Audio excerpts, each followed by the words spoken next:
Hello and welcome to From Rewatch with Love, a James Bond cinematic rewatch podcast. My name is Graham Stark, and joining me as always is Matt Wiggins.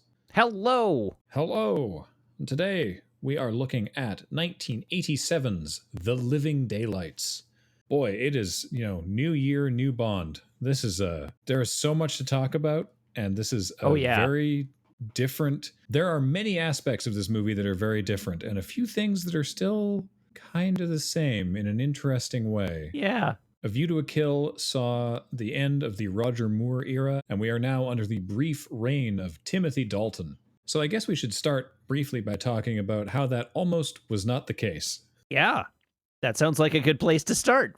Cubby Broccoli really wanted Timothy Dalton to play Bond, thought he'd be great for it. And he had done The Lion in Winter and was offered the role and thought that Timothy Dalton thought he was too young to play Bond because he was like 24 or 25 at the time. Like, he was offered the role for, I believe, for OHMSS and then also again for Diamonds Are Forever and possibly somewhere in the middle of Moore's run as well. And at that point, it's just sort of the timing didn't work out. After View to a Kill, it's like, okay, Roger Moore is seriously not coming back this time. For real, we promise. For real. So the race is on to find a new James Bond. And it was almost Sam Neill. That would have been a direction to go. Yeah.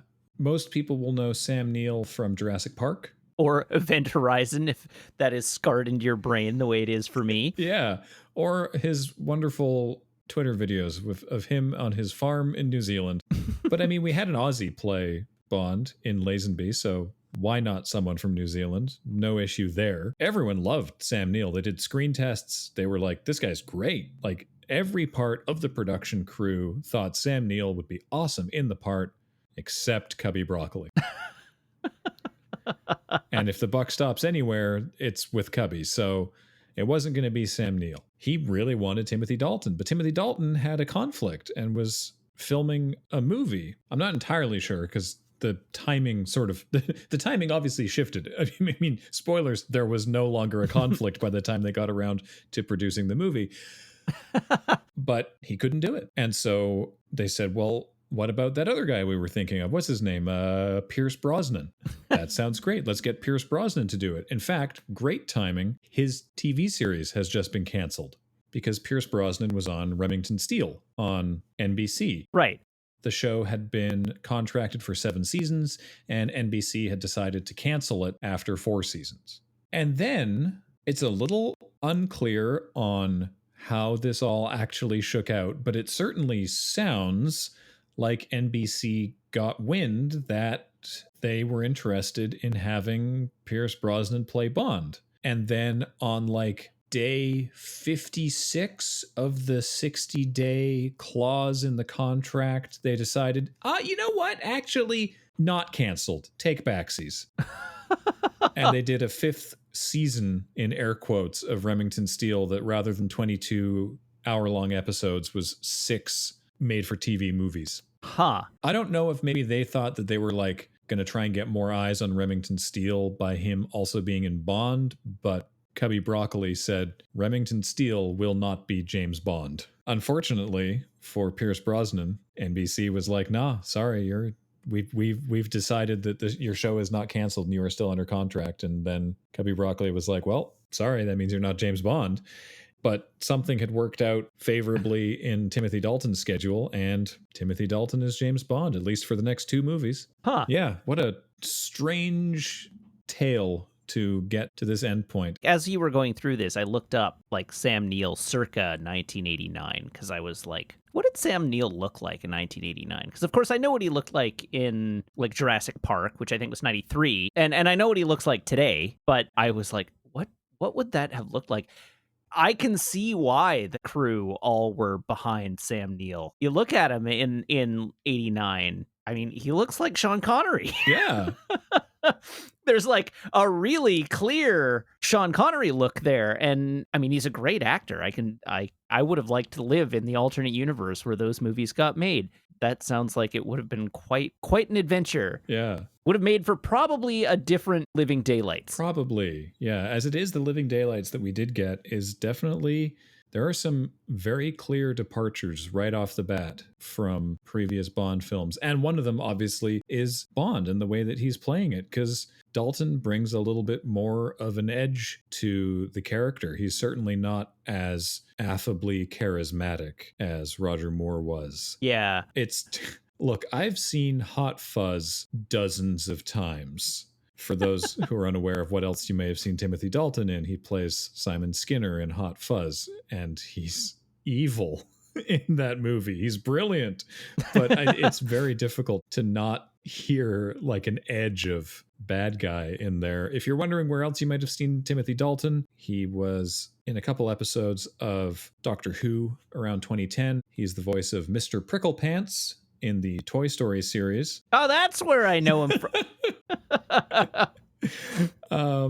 Very recently, he's Sir Malcolm Murray in Penny Dreadful, and in the Doom Patrol TV series, he is Niles Calder. Doom Patrol is really good. I should check that out. Way better than it has any right to be. I'm also tempted to check out Remington Steele, because I remember seeing an episode or two on TV way back, and I predict that Remington Steele is not actually really good in the same sort of way.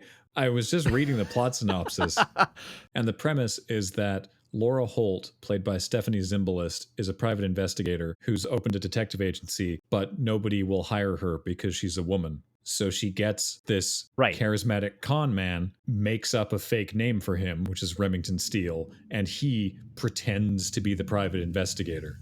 He's just the pretty face / muscle while she's doing all of the actual private investigating. I similarly have only seen like 1 or 2 episodes in my youth. I don't have like a strong association with the series and like any strong recollection of what like its relative quality, but the hook is good. The premise of the show. Yeah, it's an entertaining premise, but I'm pretty sure an NBC comedy drama detective procedural from 1982 is not going to be, gangbusters. You might be right. In terms of rewatchability. But, it is fun to rewatch James Bond. So let's get into The Living Daylights. Right. That's what this podcast is about.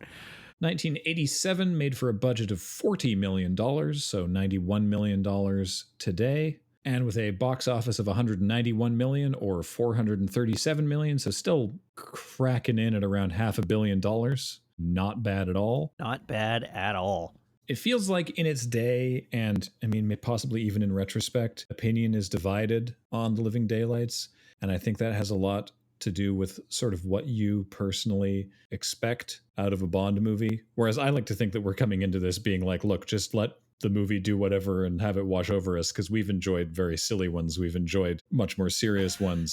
Only when they get really, really silly have we been more critical of it.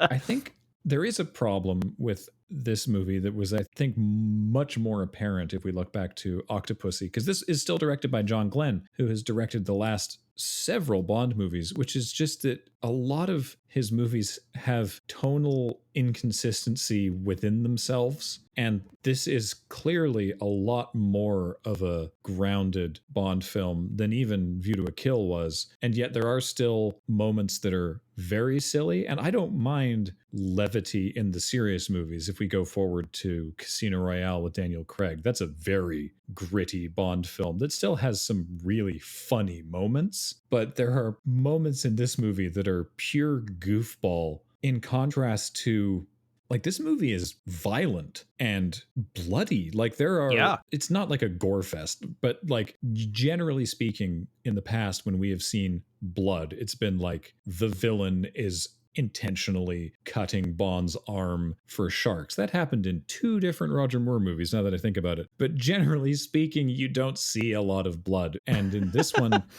people get killed in kind of grisly fashion. Yeah, there's like full-blown blood spatter in this movie. That leapt out at me immediately. I was just like, whoa, I didn't expect that from a Bond film. Ah, they've discovered the squib. Mm-hmm. It's also, this is something that we haven't actually talked about yet, but I think it is sort of interesting that so much of this era of Bond film is all surrounding Bond and the Russians and the Cold War, which to us, we're rewatching this movie from, anywhere between like 30 and 35, 40 years ago, which is also sort of when this was happening. This is all in the past. But I wonder what it was like to go into the theater and watch James Bond taking an active role in a real conflict that was ongoing at the time. Right. Because they don't do that anymore. I mean, we've arced back into like supervillains, and I don't even know what to use as the word.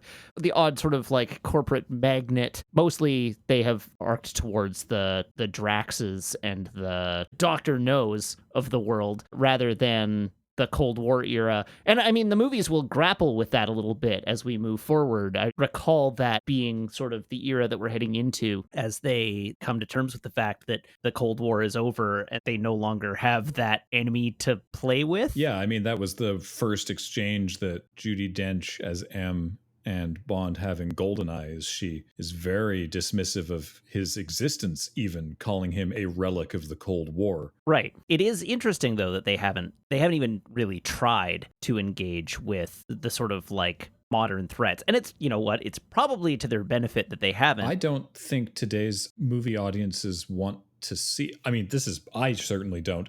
I don't want to see James Bond engaging in real conflict with actual entities that are having real literal wars right now. Like, that's not right. I want escapism, but it's interesting if anyone felt that way at the time, or was there this sense of, yeah, fight the Ruskies. Yeah. I mean, the natures of the conflicts and their general public presence is pretty different, I think. Mm-hmm. I mean, what do I know? I was too young to know at the time, or to have a really good sense at the time. So this is all based on survivorship bias of the media that survived from Cold War era that I have seen. It's a good question, but you're right. Like, I don't want to see James Bond in the War on Terror, for instance. Yeah. Well, we won't get that, but we will definitely get some East and West Berlin stuff happening here, which is one of the few scenes I remember from this movie, because much like Octopussy, I didn't remember a lot of this going in. I've seen all of them once,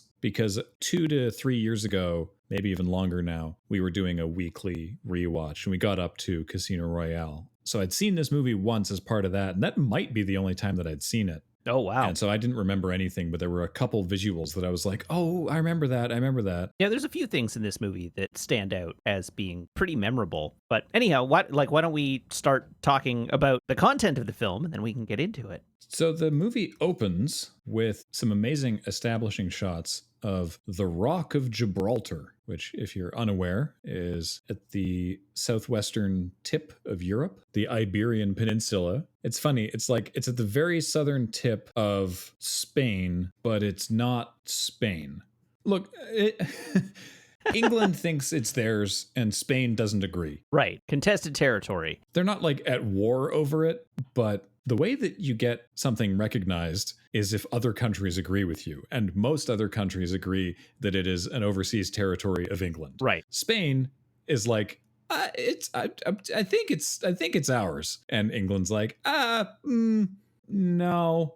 The UN currently lists Gibraltar as a non-self-governing territory. Okay. That's frankly irrelevant to what we're doing here, which is getting amazing establishing shots of the Rock of Gibraltar and then cutting to M in one of his little mobile offices in the back of a troop transport plane.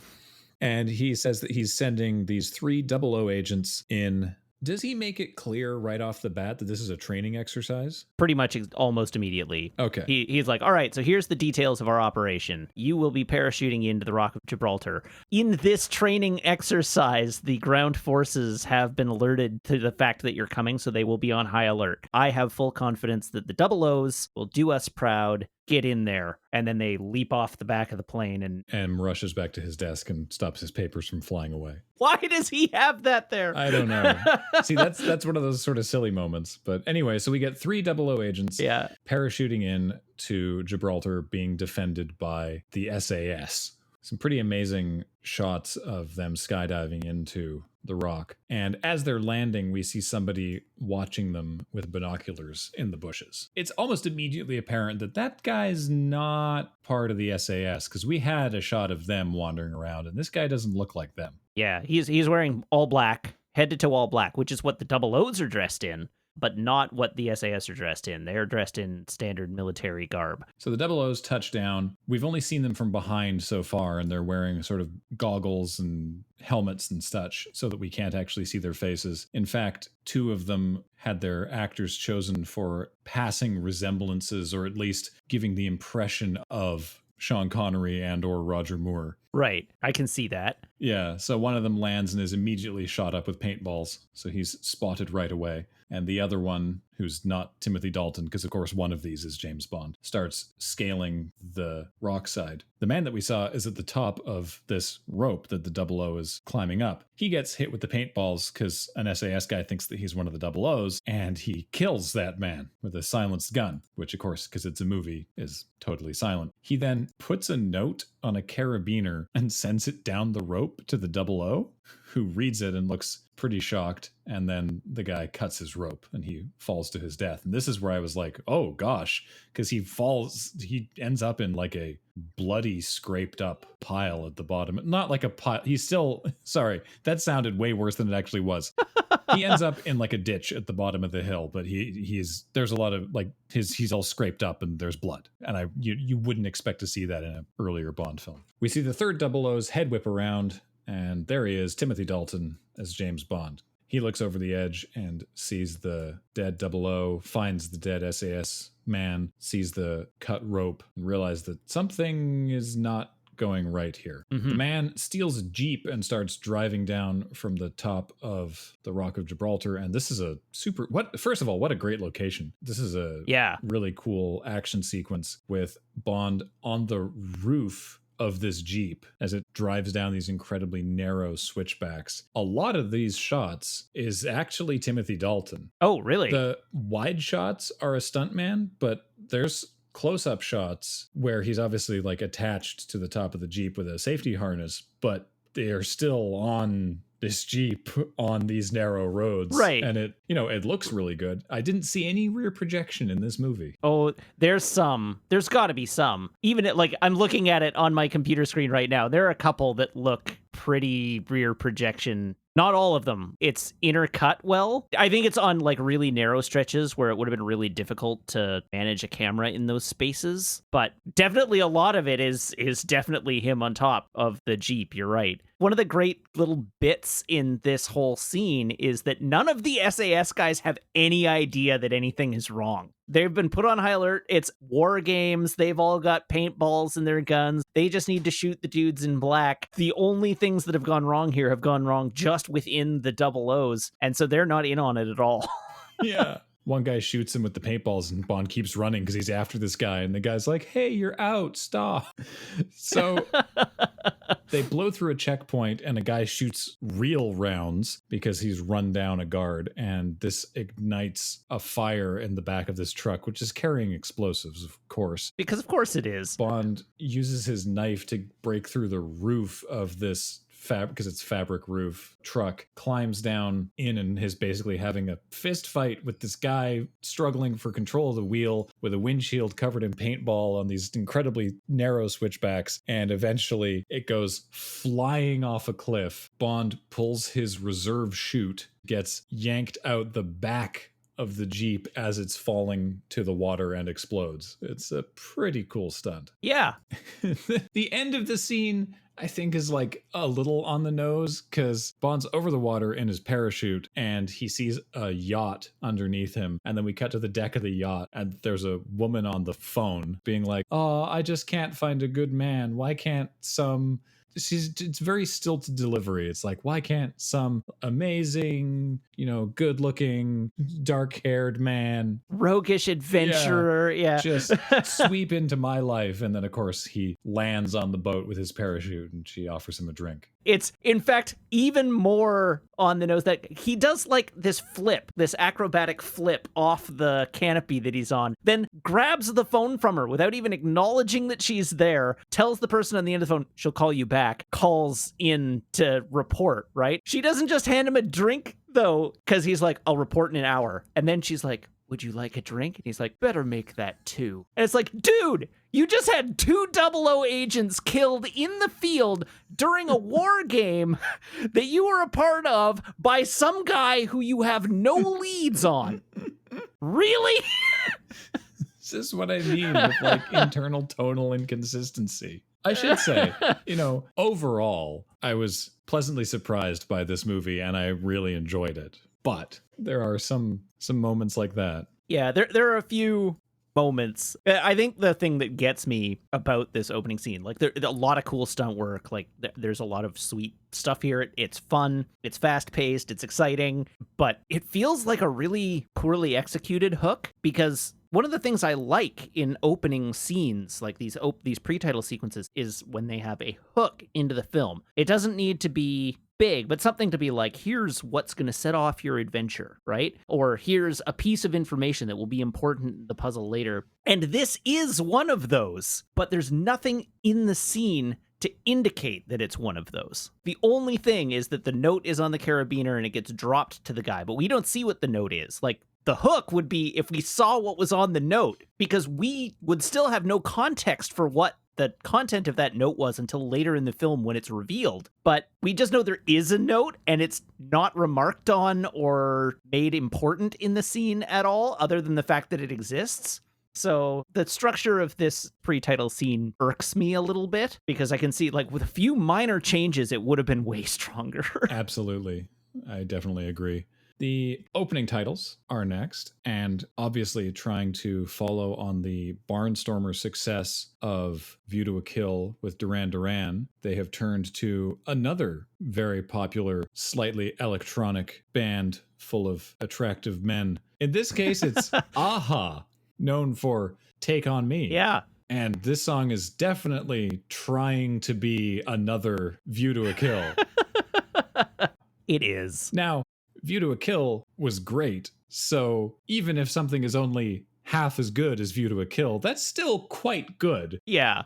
Yeah. I have to admit that I've had this in my head for several days, but, it's not quite the same level. Yeah, no, I agree with you in that regard. I don't think this quite hits View to a Kill in terms of the quality of the song. It's catchy, though. Like, it's a good song. It is. There's, like, nothing wrong with it at all. No. It just doesn't stand out quite the same. And I think part of it is clearly just like trying to emulate what they had with View to a Kill and not quite getting there. No. Speaking of not quite getting there, the visual design of this title sequence leaves some things to be desired. I agree with that. It's doing its best.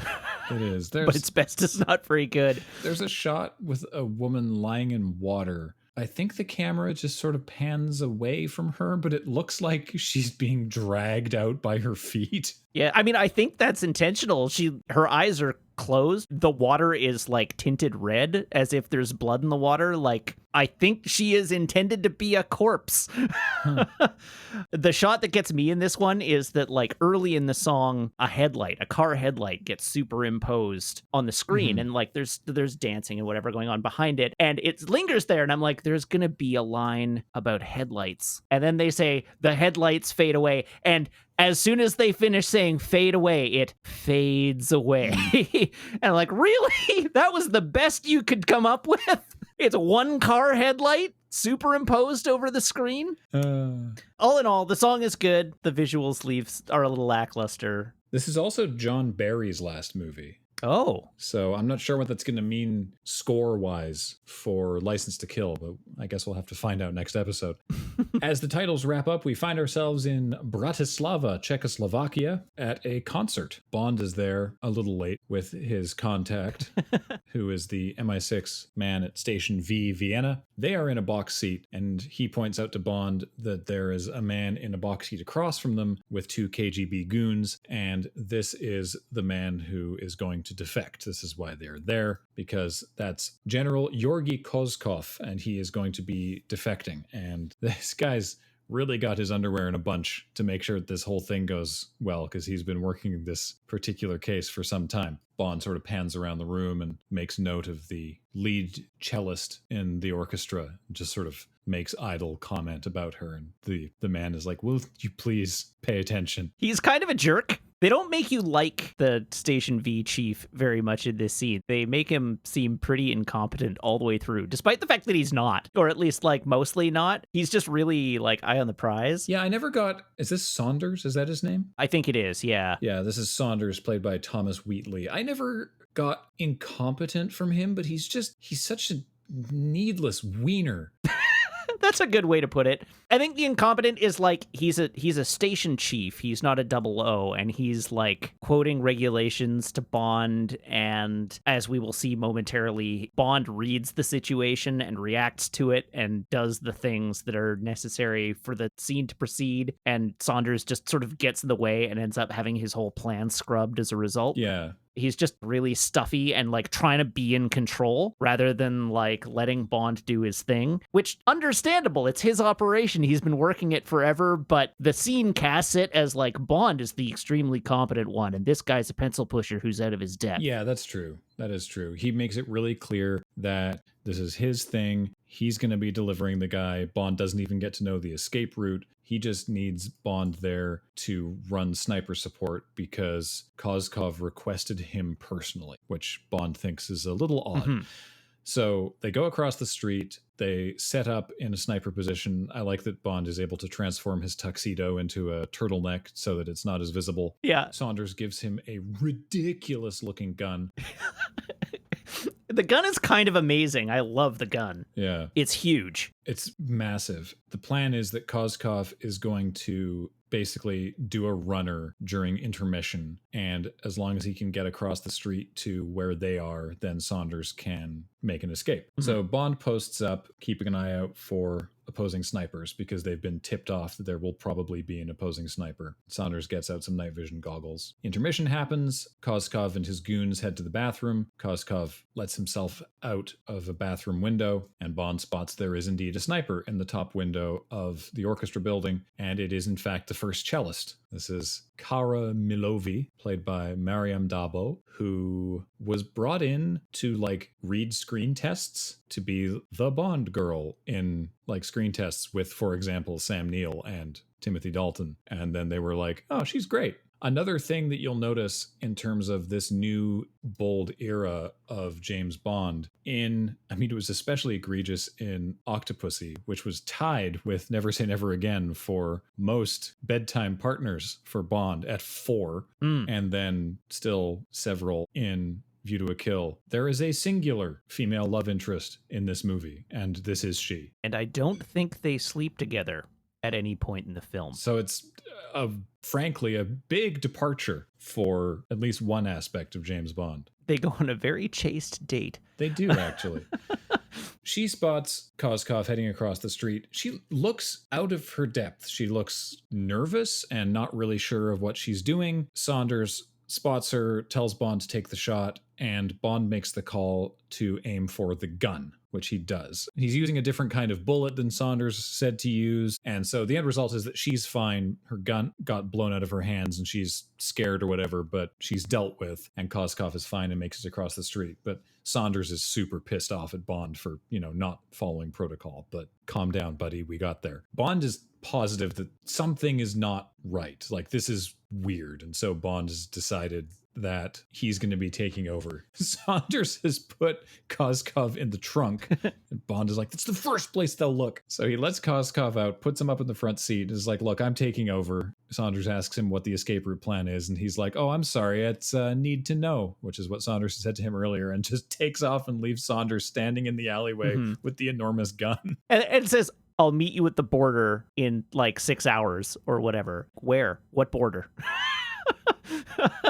So the cops are onto them, and they have to try and get this guy out of the country. He's really happy to see Bond. He's like, oh, hello, my old friend, what's up? And gives him big hugs. They head to a pipeline station, like a oil and gas pipeline station. They are met by Rosika Miklos, played by Julie T. Wallace, who, just reading her IMDb page, played Major Iceborg in The Fifth Element, a large Russian woman who is, as Bond says, their man in town, and she's going to help them sneak out, or at least she's going to help them sneak Koskov out. So they get into one of the pipeline maintenance rooms and they put him in a pig. Hey, look, it's the return of the pig. Hey, and they name it as a pig in this movie. So I was like, oh, that's the pig. Okay. So they put Koskov inside this pipeline thing. He looks terrified, but hey, there's a little pillow in there. No, to be fair, he looks terrified because the very first thing that she said, like, the whole plan has been scrubbed and nothing is going the way he had anticipated. But the first thing Rosika says is like, you pull that lever when this says 100. If you do it before, he becomes borscht.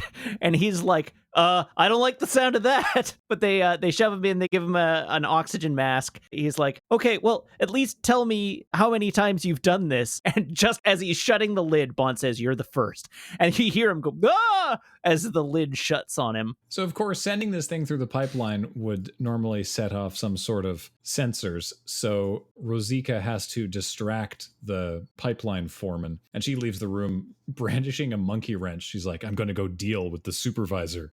And the way that she does that is by walking into the room and dropping her belt, unzipping her clothes. You know, she basically is just like, you and me, we are going to do things. And the guy's like, okay, all right, cool. And then as soon as the things go and they fire the thing and Bond leaves, then she zips her clothes back up and goes, what kind of woman do you think I am? And storms out of the room.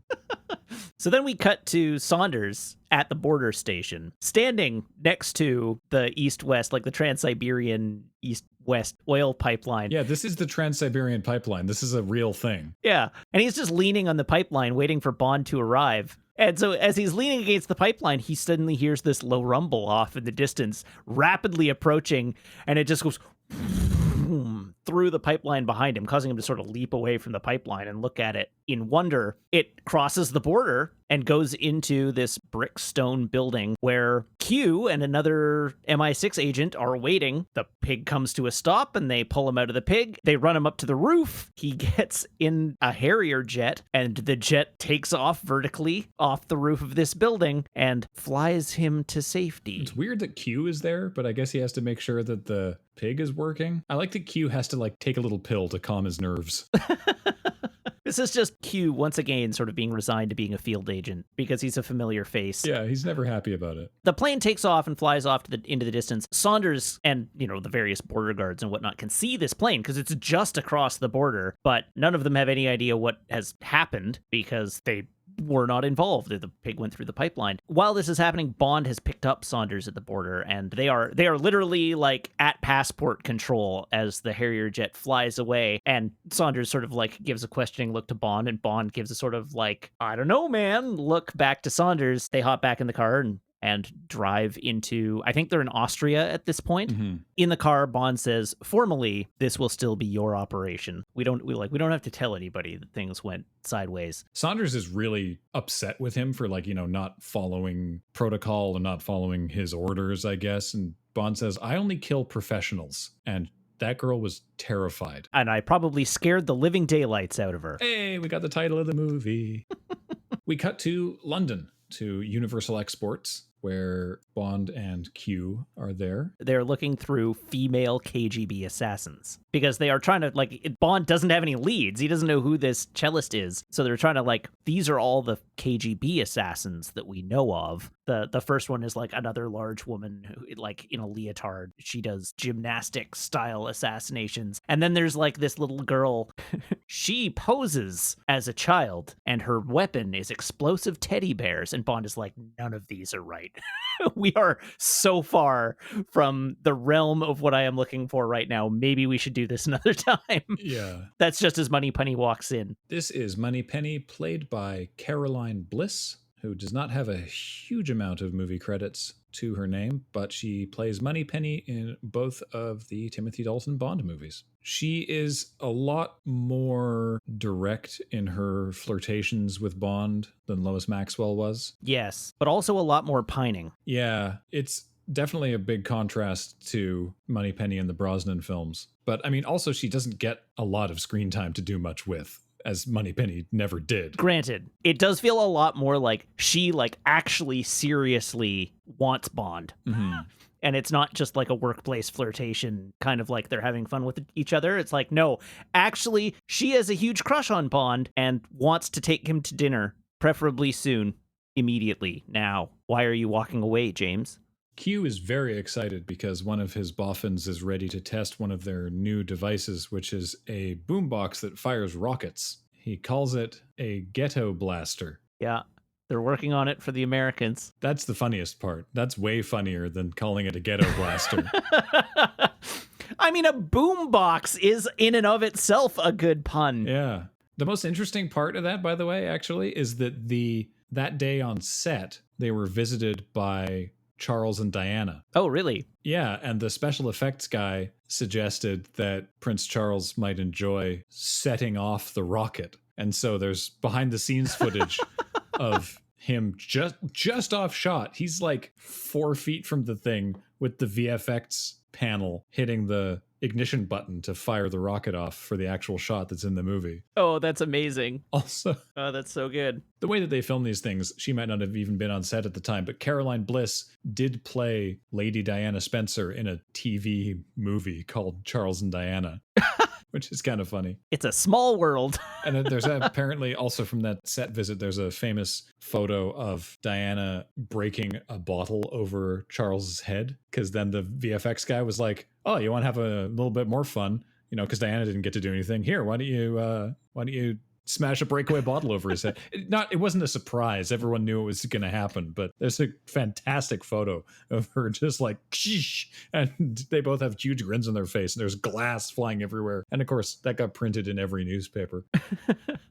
So do we actually get any information in this scene? We must, because like the scene has to have a purpose, right? One would pray. Yes, Moneypenny does in fact have some information for Bond. In fact, it's Bond asking Moneypenny for help. Moneypenny tells Bond that M wants to see him, and in fact also to stop by Harrods on the way over, because apparently Bond is now an errand boy.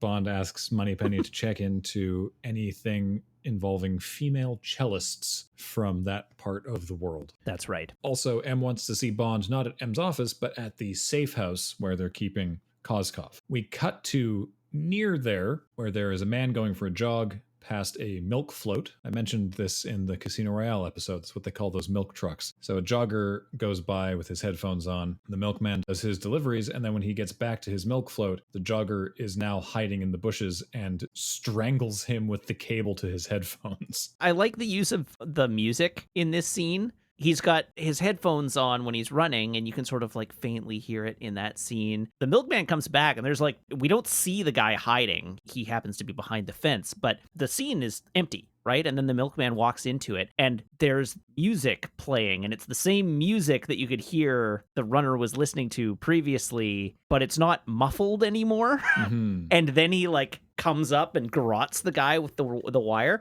The milkman notices the music and it's like, huh, that's weird. I wonder. Yeah. The stage setting for that scene is really good. Like, it's actually quite effective. Yeah, it's great. This guy, the character's name is Necros, which is a little weird. I wonder if he's a good guy. Yeah, guess what? He sure ain't. He's played by Andreas Wisniewski, who was primarily a dancer before this, but has picked up several film roles since, including one of the bad guys in Die Hard. He was also in Mission Impossible in 1996. Okay. And a different character in Mission Impossible Ghost Protocol in 2011. Bond arrives at the safe house, gets searched and everything on his way in, and he arrives inside with his gift basket from Harrods. Koskov is so happy to see him. You know, oh, James, thank you for saving my life. Thank you so much. Oh, I'm so glad you got all this stuff from Harrods. The food here is terrible. And he pulls out a bottle of Bollinger, and M is just like, what? And Bond is like, what does he say? He said the brand on the list was subpar. I made a few substitutions. Yeah, he's like, I took the liberty of making a few substitutions because the brand on the list was subpar, as he hands M the expense receipt. Yeah. And M looks at the receipt with his eyes like bugging out, and then sort of angrily folds it and tucks it into his pocket. Mm-hmm. As like Koskov is like, oh, beluga caviar, oh, Bollinger. You treat me so well. So while M, who is there, and Frederick Gray, who is there, are talking to Koskov, Necros, who has now disguised himself as the milkman, arrives. And the guy, the thing's like, what happened to the other milkman? Like, oh, he's not here. Like, okay, well, go around the back, I guess. He pats him down. The thing is, these guys are competent at their jobs. I actually really like this, that all the other MI6 or whoever, if they're MI6 or SAS, all these other people are very competent at their jobs. It's just that Necros is incredibly hyper competent. Yeah, he's just like incredibly convincing. This whole sequence of events is actually pretty good because like when he's running, he's wearing like a white running outfit, right? Mm-hmm. Which then when he poses as the milkman, he's like, okay, well, I'm already wearing white, which the milkman was wearing. And now I can put on the white apron and go. And he changes his whole persona because when he was running, he was like posing as like a tourist because he like sort of like bumped into the milkman. And now he's playing this like putsy substitute milkman because the guy at the front gate is like, where's the normal guy? And he's like, I don't know. He got down with the flu. And then the guy's like, all right, well, fine, come out and I'll pat you down. And he does the whole like, hey, watch it, man. He just feels like a 20-year-old doesn't give a heck kind of dude here. And he's like convincing everybody that he's just a putz. Yeah. But he like fully has evil intent. It's great. It all feels well planned. It really does. And he'll make one more transformation before the scene is over. But inside, Koskov is now spilling the beans, or at least some of the beans, to Frederick Gray, the Minister of Defense, and M, and saying that a different Russian general, General Pushkin, is hungry for war. And he's going to see to it that war happens. He's pushing internally for this, and he has secret plans that he's going to be undertaking to make this happen. Yeah, they have a list. They have a list of agents that they are going to start killing, and the expectation is that if they start killing British intelligence agents, including the double O's, then the UK will retaliate, and that will escalate tensions between the two nations. Yeah, there's a stenographer writing all of this down. Frederick Gray and M decide that they need to leave and talk to the Prime Minister and other ministers basically immediately. Also, in this scene, Bond smokes a cigarette. That felt so weird to me for some reason. It hasn't happened in a while. I don't remember the last time he ever smoked a cigarette. I guess Connery's era at some point? Connery for sure. Yeah, Connery for sure. It just feels out of place in 1987. Maybe it's just because I'm not used to seeing anyone smoke ever these days. Yeah. So M and Sir Grey take off, and Bond starts to pack up to get ready to go as well. And we cut back to the kitchen where the milkman, now the assassin, is making his way in, and there's a chef in the kitchen carving a piece of meat with an electric knife. That'll be important. Knife. He comes in, he's like, oh, just put the milk over there. So he does, and then he immediately turns around and strangles the chef. All of this is going according to plan. He like strangles the chef to death, and he goes to put him in a locker freezer, right? Like a chest freezer. Everything would be fine if it weren't for the fact that one of the wait staff happens to walk into the kitchen just as the feet are still sticking out of the freezer. And this leads to a fight between the waiter and the assassin. The waiter guy manages to get on the horn and be like, security station, we have, and then the fight starts, and he doesn't get his message through. So they fight each other all through the kitchen, and it's rough. Like, they're throwing each other around, and then the assassin like gets a hold of the electric knife and menacing this dude with it, and they have like a knife fight with this electric knife. They end up over by the stove where there's water boiling, and like they huck a pot of boiling water at each other. The assassin like slams the chef down on the active cooking grill and then presses his face into the grill, like scarring his face, like giving him like charred steak lines on his face. The assassin also like gets burnt by the stove. Every terrible thing you can imagine happening to a person in a production kitchen probably happens to a person in this scene. And it finally ends when the assassin manages to sort of like kick this like waiter guard guy into a corner and then just upend him with a cast iron pan across the face and head, renders him unconscious. And at this point, the security station is like, we didn't get your message. What's going on? And so he leans over and says into the thing, it's like, everything's all right, but we have a serious gas leak in the kitchen. We have dangerous gas in the kitchen. You need to evacuate the building immediately. Of course, the security station out front starts evacuating the building immediately. This is not a short fight scene either. And I love that I mentioned the competence. This guy is putting up a hell of a fight. Like, these two have have a good fight. Oh, yeah. This guy's not a pushover, the waiter, basically, because he's Secret Service, I guess. Yeah. All of the staff, including the kitchen staff on a BC ferry, are Transport Canada certified in the case of an emergency. I assume all MI6 Safe House staff are trained field agents in the case of an emergency.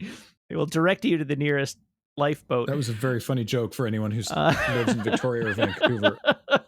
Yeah, 6 people will laugh very hard at that. One other brief aside is that there is a parrot hanging out in the kitchen that the chef feeds a little nibble to at the beginning of the scene. This is Max the parrot. Well, I don't know the character's name, but this is the same parrot from the Havelock's ship in For Your Eyes Only. Of course. Don't know why, but I figured he was. Yeah, he doesn't have any importance in the movie or No. scene, really, other than just being kind of spooked by the fact that there's a fight going on. The evacuation of the building gives the assassin the opportunity to enact his plan because chaos is now erupting. And what is his plan, you may ask? Well, he picks up his little basket of milk, walks into the house, picks one up, and lobs it at some guards. And it turns out that he's got milk bottle-shaped grenades.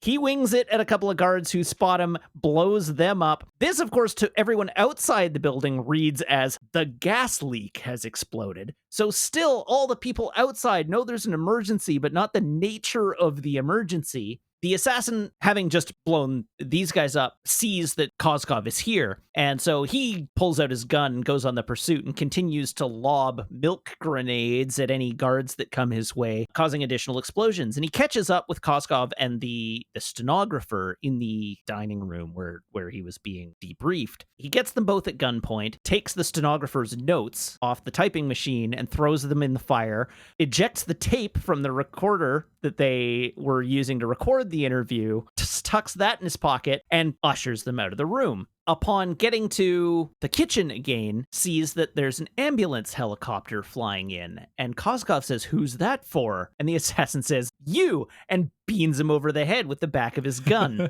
and then tells the stenographer to hold him, and proceeds to change costumes again, now into a doctor's outfit with a white lab coat, because of course he's still wearing white, pulls out a stethoscope and wraps it around his neck. he just unbuttons his white coat and puts on a stethoscope, and it's like, now I'm a doctor. Right. And it totally works. Yeah. And he had previously gone on the radio and said, there's injuries here, call the emergency services. So when this helicopter arrives, the security guys are just like, oh, that's the emergency services that we called. Right. And it's not, because they're here too quickly. Yeah. The stenographer carts Koskov out to the helicopter, where paramedics on the helicopter strap him onto a gurney and load him into the helicopter, and the assassin gets on the helicopter, and the helicopter flies away. And the helicopter flies away as the ambulance and fire truck are driving up the driveway of this building. And the stenographer turns around and just starts waving at anybody that will pay attention to him to let them know what has just transpired. But of course, at this point, the helicopter is already gone. So then we cut to M's office, where M and Sir Grey are not impressed. I think they say we're the laughingstock of the international intelligence community. They do, in as many words. They are not impressed with the situation that has unfolded. Now, Bond is suspicious because even while Koskov was telling M and Gray about Pushkin's plan, Bond looked suspicious because he knows General Pushkin, and he's like, that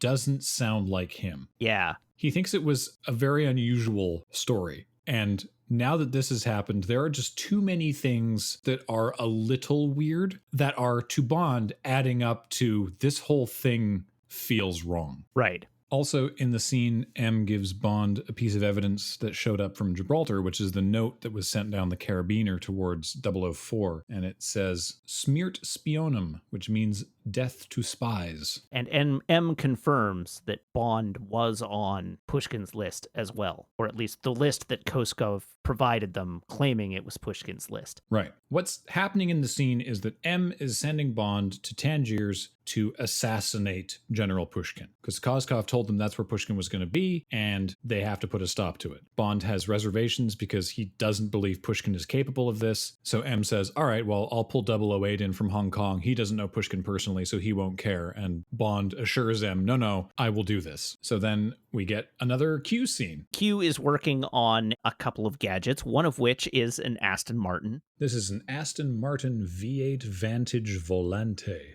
according to the IMCDB. They're putting the roof on it. Q bonks his head on the roof in a cute little comedy bit. But the Vantage is not what we are here to look at. It's just, for the purposes of this scene, it's basically just product placement. What we are here to look at is Q's newest gadget. Which is different product placement. Different product placement.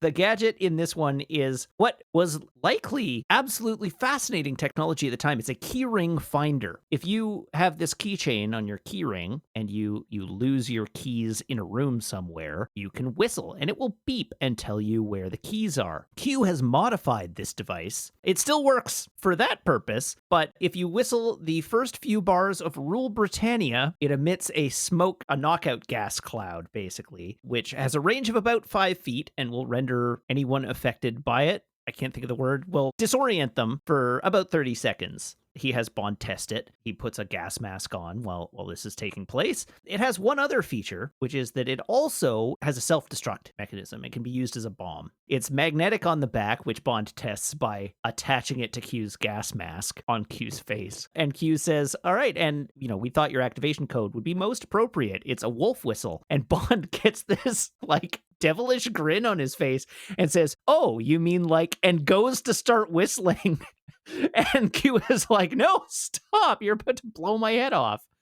Bond does not, in fact, blow Q's head off, despite having threatened his life. And there's one other gadget that he gets here, which is the keys that are attached to the key ring, which are basically like a global or a universal skeleton key. Q says the keys on this will open 90% of the world's locks, which no doubt will come in useful. Mm-hmm. I do love, there's a bit at the end of the scene with a couch that eats a man. Looks really entertaining. Anyway, Moneypenny interrupts and says that she's found some information about that cellist. And indeed it is that cellist. And she's returning to the conservatory in a day or two after suffering an injury that they don't specify. But it's the injury from holding the gun that was shot out of her hands when she completely failed at being a sniper. So Bond asks Moneypenny for travel documents to Tangiers via Bratislava and to keep it quiet. Then he tells Q that he's taking the Aston Martin for a spin, much to Q's protest and indignation. Mm-hmm. And so we cut to Bratislava, and we're back at the concert hall. Kara is doing a recital at the concert hall, which Bond is in the audience watching. Yeah, it's just a quartet. It's the middle of the day, so it's not, there's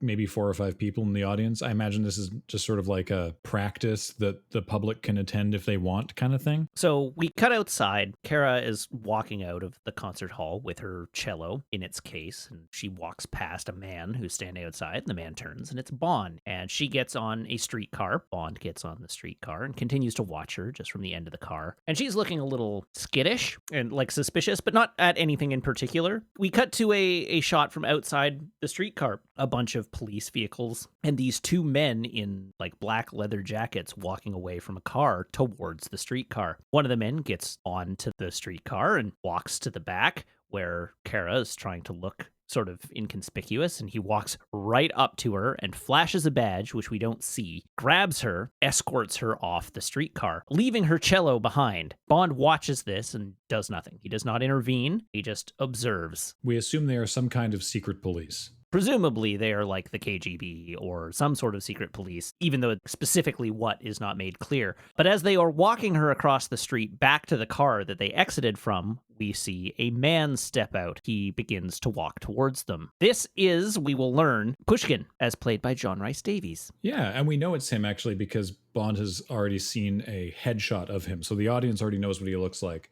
I don't know if I need to give you a rundown of where you might recognize John Rhys Davies from. But do it anyhow. It's a lot of things. He was Gimli in Lord of the Rings. He was in Indiana Jones. He was in Sliders. Oh, God. So many things. He was in Gargoyles. The Untouchables TV series, the Legend of Prince Valiant TV series, Pirates of Dark Water. He was a prolific actor, and it's likely you've seen him in something. Matt said was. He's not dead. Oh, granted. He remains a prolific actor. In fact, on his IMDb page, which I'm looking at, there are 1, 2, 3, 4, 5, 6, 8, 9, 10, 10 projects that are listed as being in post-production or pre-production that he's attached to. He is still to be a prolific actor. He is the prolific actor of movies past, present, and yet to come.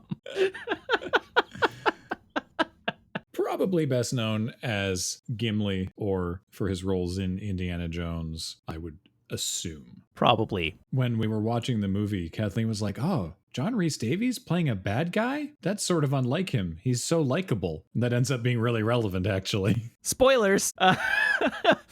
All right, so the streetcar drives away, and Bond watches on from the streetcar as Pushkin basically puts Kara in the car. Cut to Bond getting off the streetcar, and he gets off the streetcar carrying Kara's cello. He walks into a nearby building and into the bathroom with this large cello case, and the janitor in the bathroom is a little confused by what he's doing as he wedges it into this tiny bathroom stall, and then tries to make a ruckus to not make it obvious what's happening, but the janitor is like, what is he doing with that cello in the toilet stall? So anyhow, Bond opens the cello case and he flushes the toilet to make a racket. He finds in the cello case Kara's rifle. He starts to inspect the rifle and it's got the bullet hole in it where he shot it. And then he pulls the ammunition out of it and they're blanks. That gives him something to think about. This seems like a real amateur assassin move, which, granted, Kara is. Kara left the "if found, please return to" address card in her cello case, which she has the rifle that she was tasked with assassinating a Russian general in, which just does not feel like the kind of thing you want to leave in your cello/rifle case. She may not be a professional hitman. You think? Bond takes out the address card, looks at it. Then we cut to Kara. And Kara is returning, she's getting off a streetcar and returning home. She walks into her apartment, she unlocks the door and she walks into her apartment and her entire apartment has been turned upside down. The secret police have been here and been through every single thing she owns with no care or respect for the state of the apartment when she returns home. While she's sort of surveying the damage, Bond walks in with the cello case and says, "You left this on the streetcar," and then comments, the KGB made quite a mess, and introduces himself, but his cover story is that he is a friend of Georgi's, who has been sent to collect her and help her evade the KGB so that she can rejoin him in the West. She doesn't know that he's been retaken by the KGB at this point. That's right. Yeah, she thinks he's still free. Bond knows that something is up, so he's just trying to play this position as I'm a friend of Georgi's. He sent for you, and I'm here to collect you. And so he ingratiates himself to her in that way. And we get a little bit of information about Kara here. We know that she is basically Georgi's girlfriend, and that she was put up to being the sniper because Georgi was trying to fake his own defection. She had blanks. She was supposed to make it look convincing. Which Bond, in his position as Georgi's friend, is like, neat, cool, that would be a great plan, because he's just on side as far as she's concerned. Right. Also, he notices that there is a man outside the building being very conspicuous, and he says that they let her go because they want to follow her. They want to see where she's going next. Mm-hmm. I love this bit. It's so good. Yeah. Bond gets her to pack some stuff up, and then we see a bunch of stuff from the point of view of the man in the car watching the door. He sees a man come out, which is Bond, walk down the street and get into his Aston Martin, which is parked further down the street. Then we see Kara come out with her cello case, walk into a phone booth between the door and the Aston Martin, wearing a big cloak and a red hat. Then a streetcar goes by between the phone booth and the man who's watching. And there's a long shot. We see the whole streetcar go by. After the streetcar goes by, Bond and the Aston Martin pull away, and the guy is like, all right, and keeps watching the phone booth. Once they're out of range, we cut to the Aston Martin, and Kara is hiding in the Aston Martin. After a few minutes, the man goes and looks and realizes that what is in the phone booth is a coat and a hat sitting on a cello case, and they use the cover of the streetcar to get away. Before they can skip town, Kara demands that they go back to the conservatory to retrieve her cello, because it's not just any cello, it's a Stradivarius. Though actually, we don't find that out until later. The scene is so good, though. She's like, I'm not leaving without my cello. And he's like, we have 10 minutes until they figure out what's happened. There's no way. And she's like, I will not go without my cello. And then we cut to a shot of Bond looking exasperated in the driver's seat. As you can see out the window, Kara like running out of the conservatory carrying her cello. And then they have this ridiculous, almost physical comedy scene of like trying to shove this giant cello case into the back seat of the Aston Martin, and they finally like get it in, and the passenger seat pushed back, and Kara hops in, and Bond just looks at her and is like, why didn't you take up the violin? It does have such comedy timing of Bond doing like the absolutely no way cut to Bond waiting in the car. It's very silly. After the guy finds out she's not in the phone booth, we cut to the Aston Martin, now much further away, heading up into the mountains, and Bond tunes the radio to the police band. And she's like, you can get the police band? He says, oh yeah, it's an optional extra. Because he's still trying to play it off like he's not a super spy. Yeah, I like the fact that we are now far enough, this is the 15th Bond movie. We're far enough into the Bond movies that we do not need to establish even a little bit that the car has gadgets, right? Like for the audience. Yeah. If Bond is driving a Hugh Branch car, it's got gadgets. One of my favorite things about this one, it's like, this is one of those tonally silly scenes that feels almost out of place in the rest of the movie, but we run down more car-based gadgets in this scene than I think we have in all the previous movies combined. There are everything so comes out many gadgets in this one. It's ridiculous. It starts with the getting the police band. Kara translates what is coming over the police band for him, and she says, oh, they are looking for a foreign car driven by a man with a passenger. And as she's translating for them, a police car drives by in the other direction. It immediately pulls a skidding turn on this slushy highway. Lights go up and it starts chasing them, and it pulls up alongside them. Bond opens a control panel and presses a button marked laser. One of the wheel hubs fires a laser beam that hits the police car, and then Bond slows relative to the pace of the police car, and it drags along the entire length of the body. Then Bond slams on the brakes, so the police car slams on the brakes, and the entire upper body of the car, complete with the police officers and everything in the car, slides off the wheelbase. And Kara's like, what just happened? And he's like, oh, salt corrosion. The actions in this scene are in dissonant contrast to how it is shot. Yeah, it's shot like a super serious action scene, but everything that happens in it is so goofy. Yeah, it is really weird. I'm not docking the movie major points here, but it is just this is just very tonally all over the map. Yeah. The cops commandeer a shipping truck to set up a roadblock, so Bond fires missiles at it. He says, this is an optional extra. Eventually she figures out something is up, but I do like that he keeps making excuses for all of the things that happens. Mm-hmm. Blows the truck up and drives through the fire. Cops left behind at the roadblock start open fire on them from behind. The bullets just ping off the bulletproof rear window, which Bond remarks is amazing, the safety glass they have these days. Their way is cut off by a snowplow and a tank, which forces them onto a side road where they are now pursued by this, or I guess snow grooming machine, not a snow plow. He asks Kara to look at the map and find out what's up ahead, and she's like, nothing, just the lake. And he's like, what? And the car drives down past a guy who's setting up to do some ice fishing, it looks like, and they drive into what I guess is an ice fishing shed and then out onto the lake. So the Aston Martin is now driving across this frozen lake with a shed on it being shelled by the artillery squad driving the snow grooming machine. Eventually they leave the shed behind just as it explodes. A police car joins them on the ice. A mortar shell blows off the rubber of one of their tires, leaving Bond driving on 3 tires and a rim. And I don't even understand within the universe of this movie how this works, but he drives in a circle around the police car, the rim cutting into the ice, leaving a big circle of ice loose, so the chasing police car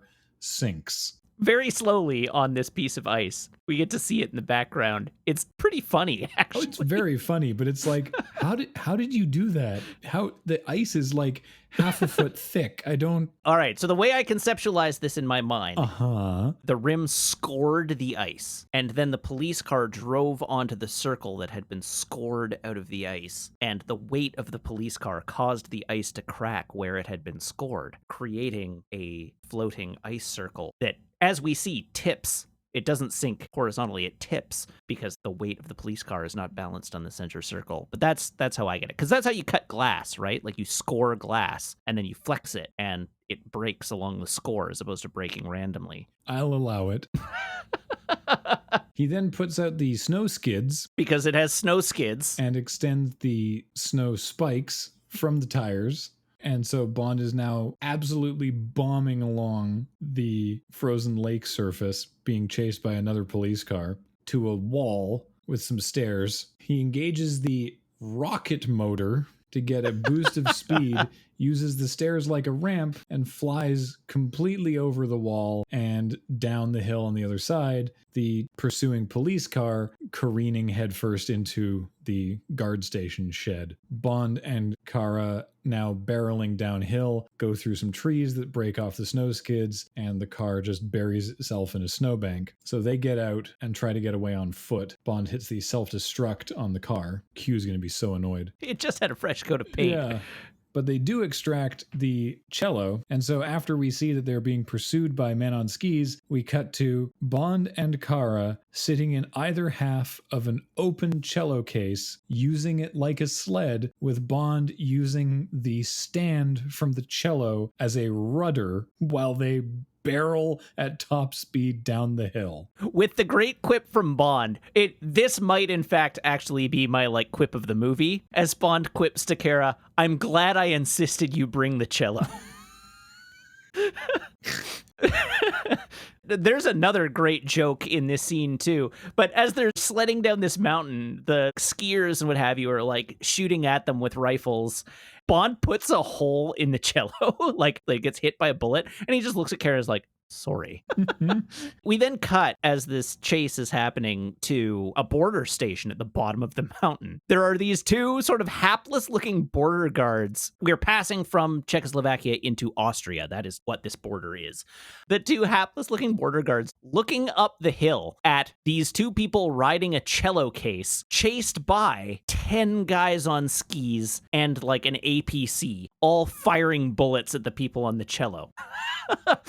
And so they're just standing there, and Bond reaches into his pocket, pulls out a passport, and just says, wave this at them. And there's a barricade across the street, right? So as they slide in, he's like, all right, now duck. And they slide under the barricade. Bond tosses the cello in the air, so it goes over the barricade. Bond grabs it, and the two guards are mystified by what's going on as Bond shouts from the cello case, "We have nothing to declare!" And Kara follows up with, "Only a cello!" And then they just keep on going down the road away from the checkpoint into Austria. I thought the Dalton movies were supposed to be grittier. This whole scene is awesome. I love this chase. It's so good. It's so silly. What I said was not a criticism. Man, I love this chase. It's dumb as hell, but it works so well, and it works on the strength of the performances of the key characters in it. Bond and Kara both manage this scene really, really well. The only other characters in the scene that are characters are the poor hapless border guards, who are as perplexed by everything they've just seen as the audience is. Yeah. In Tangier, we see General Pushkin arrive at a location where there's someone watching with a camera from across the street, and there is something to do with a boat that is out in the water nearby. We only know it's important because the camera zooms in on it. We don't find out what's up with it right now. Pushkin enters the building, and a man in military uniform, acting like he is in the military, we'll find out he is not, says that the colonel will be with him shortly. And Pushkin wanders around a hallway of statues of, and I'm using very heavy air quotes here, great leaders of the world, because this is people like Caesar and Napoleon and Hitler, but they all have the same face. and the camera pans past them, and then we see another man. It's meant to look like he's another one of the statues, but it's actually the person himself. This is the character of Brad Whitaker, played by Joe Don Baker. I love Joe Don Baker. Joe Don Baker plays himself in every movie he's in. He really does. It's one of the things that's more confusing, also based on proximity of film, but he is another one of those actors that will play two prominent characters in Bond movies. Yeah. Because he plays this role, and then he also plays the CIA agent, like Bond's basically Felix Leiter substitute character in GoldenEye. Yeah, Wade. Wade, that's right. That character returns in Tomorrow Never Dies. Right. Which I had forgotten about until I was looking at Joe Don Baker's IMDb page. Now, I first learned of Joe Don Baker in the Mystery Science Theater episode Mitchell. Mitchell, where Joe Don Baker plays the worst detective. He's just this slovenly, unlikable butthole of a man who is ostensibly presented as the main character and romantic interest in this movie. I mean, it's called Mitchell, and he plays Mitchell in Mitchell. And it's, oh my God. Don't watch Mitchell, but definitely watch the Mystery Science Theater episode of Mitchell. It is one of the best episodes of MST3K. Joe Don Baker is Brad Whitaker. Now, who is Brad Whitaker? Why is he dressed like this? Is he like the head of the military for Tangiers? Is he like he must be the dictator for Tangiers. No, he's an arms dealer and a military weeb. He really is a military weeb. I know there's more specific names for the kind of nerd that he is. He's obsessed with military strategy and war reenactment. He has like miniature dioramas of famous wars that are all rigged for sound and lights. I assume he painted these miniatures himself. He has all these statues of, again, people he considers great leaders. Genghis Khan, that guy I mentioned before, Adolf Hitler, but all with his face on the statues. This is a deeply weird man. He's also just cosplaying military rank. Oh, yeah. Because we do learn that he was expelled from West Point. He did not actually become a military officer. He has never served in a war.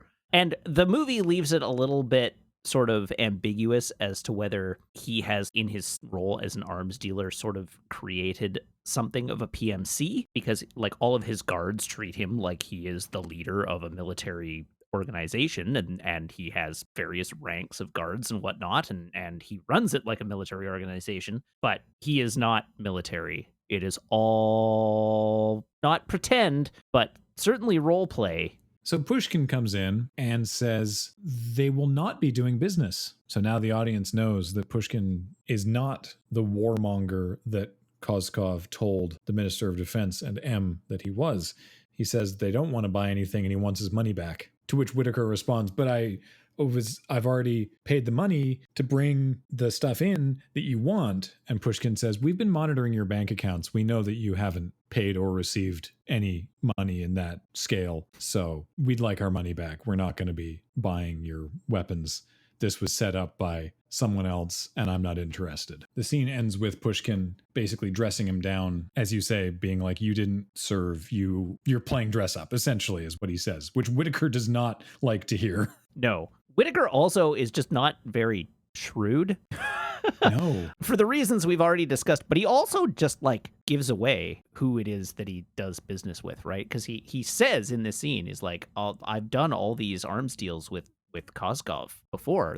This is why I have such a great reputation. You should know about my great reputation because of how many successful arms deals I've had with Koskov, your collaborator and member of your organization. And so, like, he's not really playing very smart here. He just wants to keep his money. Yeah. It's interesting looking at sort of him as the bad guy, because he is the bad guy, but Koskov is also like presented almost as an equal amount of the bad guy in this movie, even though it does like all roads lead to Whitaker here. But he's very atypical for a Bond villain. Yeah, I think Koskov and Whitaker both are the bad guys combined, right? Whitaker is the final boss fight of the movie, but I don't know that I would really credit him as being the villain of the film, in as much as like Koskov is really the villain of the film. Well, the movie presents Whitaker that way because Koskov gets defeated, and then there's the climactic "and now we defeat the big bad guy" scene. But sometimes those climactic "now we defeat the big bad guy" scene is "now we defeat the henchman." The big bad guy is not always the last one to die. That's absolutely true. They are very sort of even. But yeah, you're right. Like, Whitaker is the big boss fight of this movie, as I say. But it's Koskov's plan, right? Like, it's not Whitaker's plan. Whitaker's just benefiting from... Is it not Whitaker's plan? Koskov is like positioned as working for Whitaker. Maybe I'm just misremembering the end of the movie. Well, we'll get there. Maybe I'll correct myself. Maybe the YouTube comments will stop the podcast and correct me now before I can correct myself 45 minutes from now. Try and stop them. Bond and Kara arrive in Vienna, and they take a horse-drawn carriage around and basically sort of go on a date, essentially. And after checking into a phenomenal hotel where the man at the front desk who recognizes Bond is surprised to hear that he wants 2 rooms and not 1. Your usual room, Mr. Bond? No, I think I'll need something with 2 rooms tonight. Oh. Bond notices Kara looking around the Cartier store in the lobby and says, "Oh, do you like this dress? Let's buy it." And she says, "Well, who's going to pay for it?" And he goes, "Well, Yorgi, of course." And then we cut to Yorgi chilling beside the pool, surrounded by women. He's at Whitaker's place in Tangiers. And then one of Whitaker's little dress-up cronies comes along and says that Whitaker wants to talk to him. So he and Necros go and... I can't get over that name. He and Necros go and talk to Whitaker, who is chowing down on an enormous lobster. Necros in nothing but a vibrantly, violently blue Speedo. It's like Klein blue. It's like hard to look at. It's so vibrant. Whitaker tells Koskov that Pushkin wants the money back, and Koskov replies not to worry. They've convinced the British that Pushkin is a problem, and they're going to send their best man, James Bond, to kill him. Whitaker says that he's not convinced and that Necros can kill him instead. Necros is like, they kind of know how I operate, so I don't know if that's going to work. And Whitaker says, look, if Bond kills him, awesome. If not, you have to do it. Yeah, there's a conference happening in Vienna. And so he's like, you have until the end of the conference. Back in Vienna, Bond and Kara are taking in the theater, and during the intermission, Kara excuses herself to the ladies' room, and Bond catches up with Saunders, who is happily less of a wiener this time. Like he's a little irritated initially, but then is actually really helpful and competent, which I liked because I was briefly worried. I was like, oh, is he going to double cross them or something? But no, he's actually he does his job. Yeah. And his job is to get travel documents for them so they can escape. I like this. Bond gives him passport-sized photos of her because they went to a photo booth. And it's just implied that they went to a photo booth on their day bumming around Vienna. So he's like, here you go. I took these earlier. He also relays the entire plan as he knows it to Saunders at this point. He's like, listen, she's innocent. She was set up. The defection was intended to trick us. Koskov is not who he claimed to be and is now back in the hands of the Russians. But I am on this case. Like, things are not as they seem, but she was not an assassin. Saunders says that he'll meet them at the amusement park at like 8 p.m. or something. So we cut to the amusement park. They're playing bumper cars. They're doing the shooting game. Bond is way too good at the shooting game, so wins an enormous elephant for Kara. My favorite bit in that, I actually, again, I like the construction of this scene. My favorite bit in that is when we cut to the shooting game, we never see Bond play the shooting game. Bond is like standing there holding the rifle, and the carny is just like, please, no more. Please stop. You're killing my family. And then Bond is like nods and hands him the gun, is like, that one. And he hands Bond this giant plush elephant. You are too good. I cannot stop. After being spooked by like a haunted house, this apparatus outside a haunted house, which is pretty creepy, Kara asks to ride the Ferris wheel. So Bond takes her on the Ferris wheel. And just after they take off, Saunders walks up to the base of the Ferris wheel, but Bond can't see him because he is obscured by a man carrying a bunch of balloons. Which is Necros. Yeah, so Saunders goes to the Cafe Prada, where he said he was going to meet Bond, goes in and sits down, and all we can hear is the same song that was playing when Necros did the assassinations earlier, playing over a Walkman headset, but Necros is nowhere in shot. We just hear the music playing. Oh, yeah. There are 2 other original pieces of music for this movie that are not by Aha.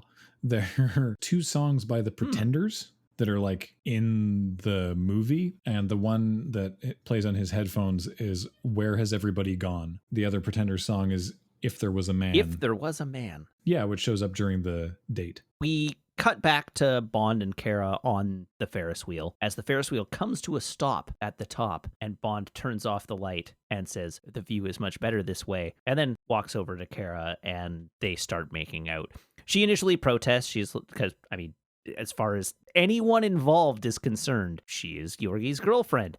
But Bond is very dashing in this scene and is just like, no, don't think, just go with it. They start making out. And apparently they don't stop making out, because the next shot is the car arriving back at the station, having presumably resumed its rotation. All of the crowd waiting to get on, breaking out in laughter as they see in the window that there are just 2 people in this car and they are making out something fierce. The door opens and the operator of the Ferris wheel leans in and is like, "Do you want another trip?" They sort of look bashful and get out. They head over to some of the shops. Bond leaves Kara looking at postcards while he heads to meet with Saunders. And we see that Necros has done something to the sliding glass door of the cafe, but we don't know what. Bond goes inside.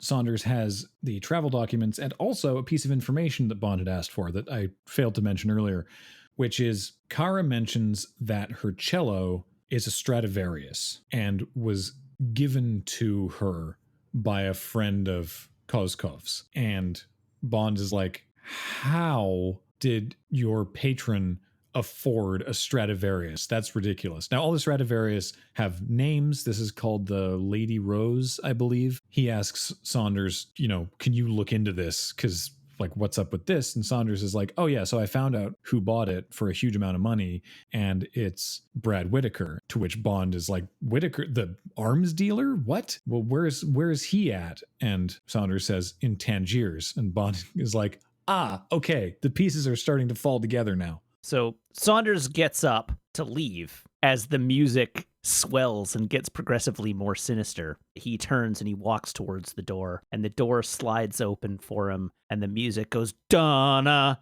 And then we get a shot of Necros's face holding a little remote control. And just as Saunders steps into the path of the electric door, Necros presses a button on the remote control, a little device in the engine of the door explodes, and this glass sliding door slams shut. It is done in a way that you never actually see what happens to Saunders. It's all left to the imagination. It's shot very carefully and very well. Yeah. And so the whole door shatters and the glass explodes all over the floor. And we see Bond run over and look shocked. And he leans down off the bottom of shot and looks at what's going on. And then we get a closer shot of Bond on the ground, and like the mirrored wall is all cracked and broken and there's blood smeared across it. All we see is Saunders' leg. And as Bond is observing what happens, a balloon bounces over towards him. And he looks at it because there appears to be writing on it. The balloon says Smirt Spionum on it. And Bond gets very angry and pops the balloon.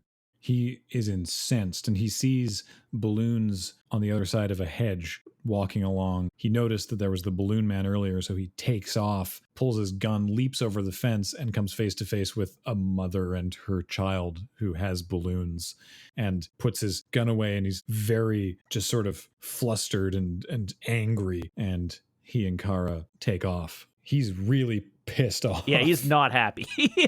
We cut to Tangiers, which is actually where the trade conference is, and Bond is keeping an eye on things, or trying to keep an eye on things. Some locals get in his way, and he gets eyes on Pushkin, follows him, finds out where he's staying, and later that night breaks into his hotel room. Pushkin is arriving at the hotel room with flowers and presents for, I think, a mistress, He enters the room. The mistress looks petrified, and Bond is behind the door with a silenced gun. So Bond in this scene is playing it like he is the 00 that MI6 has sent to kill Pushkin. Mm-hmm. Like he's acting like they are not friends. They have never exchanged pleasantries. He believes that Pushkin is dirty and is intending to kill him, but also doesn't just kill him. So it's an interesting sort of dynamic. It gets to the point where Pushkin is on his knees with Bond pointing a gun at the back of his head. Bond tells him that as long as you're alive, we'll never know what Koskov is up to. And so Pushkin looks back at Bond. And like there's an undercurrent of the fact that they are both friends in this scene, but Bond is playing it, as you say, very, very cold and very, I have to kill you. This is my mission. But he has not, you're right, he doesn't just shoot him. He milks him for information first. So Pushkin looks back at Bond and like looks him in the eyes and says with a pretty sympathetic look on his face, then I guess I have to die. And that's where the scene ends. And then we cut to Pushkin very much alive speaking at the trade conference. And it's like, wait, well, hang on, what? Also at the trade conference, now having assumed the role of a man that he knocked unconscious, running the follow spotlight, is Necros, who pulls a gun and aims it at Pushkin on the stage. When gunshots ring out, Pushkin falls dead with 3 gunshots to the chest. Necros moves his spotlight to the source of the gunshots, and it's Bond on the balcony.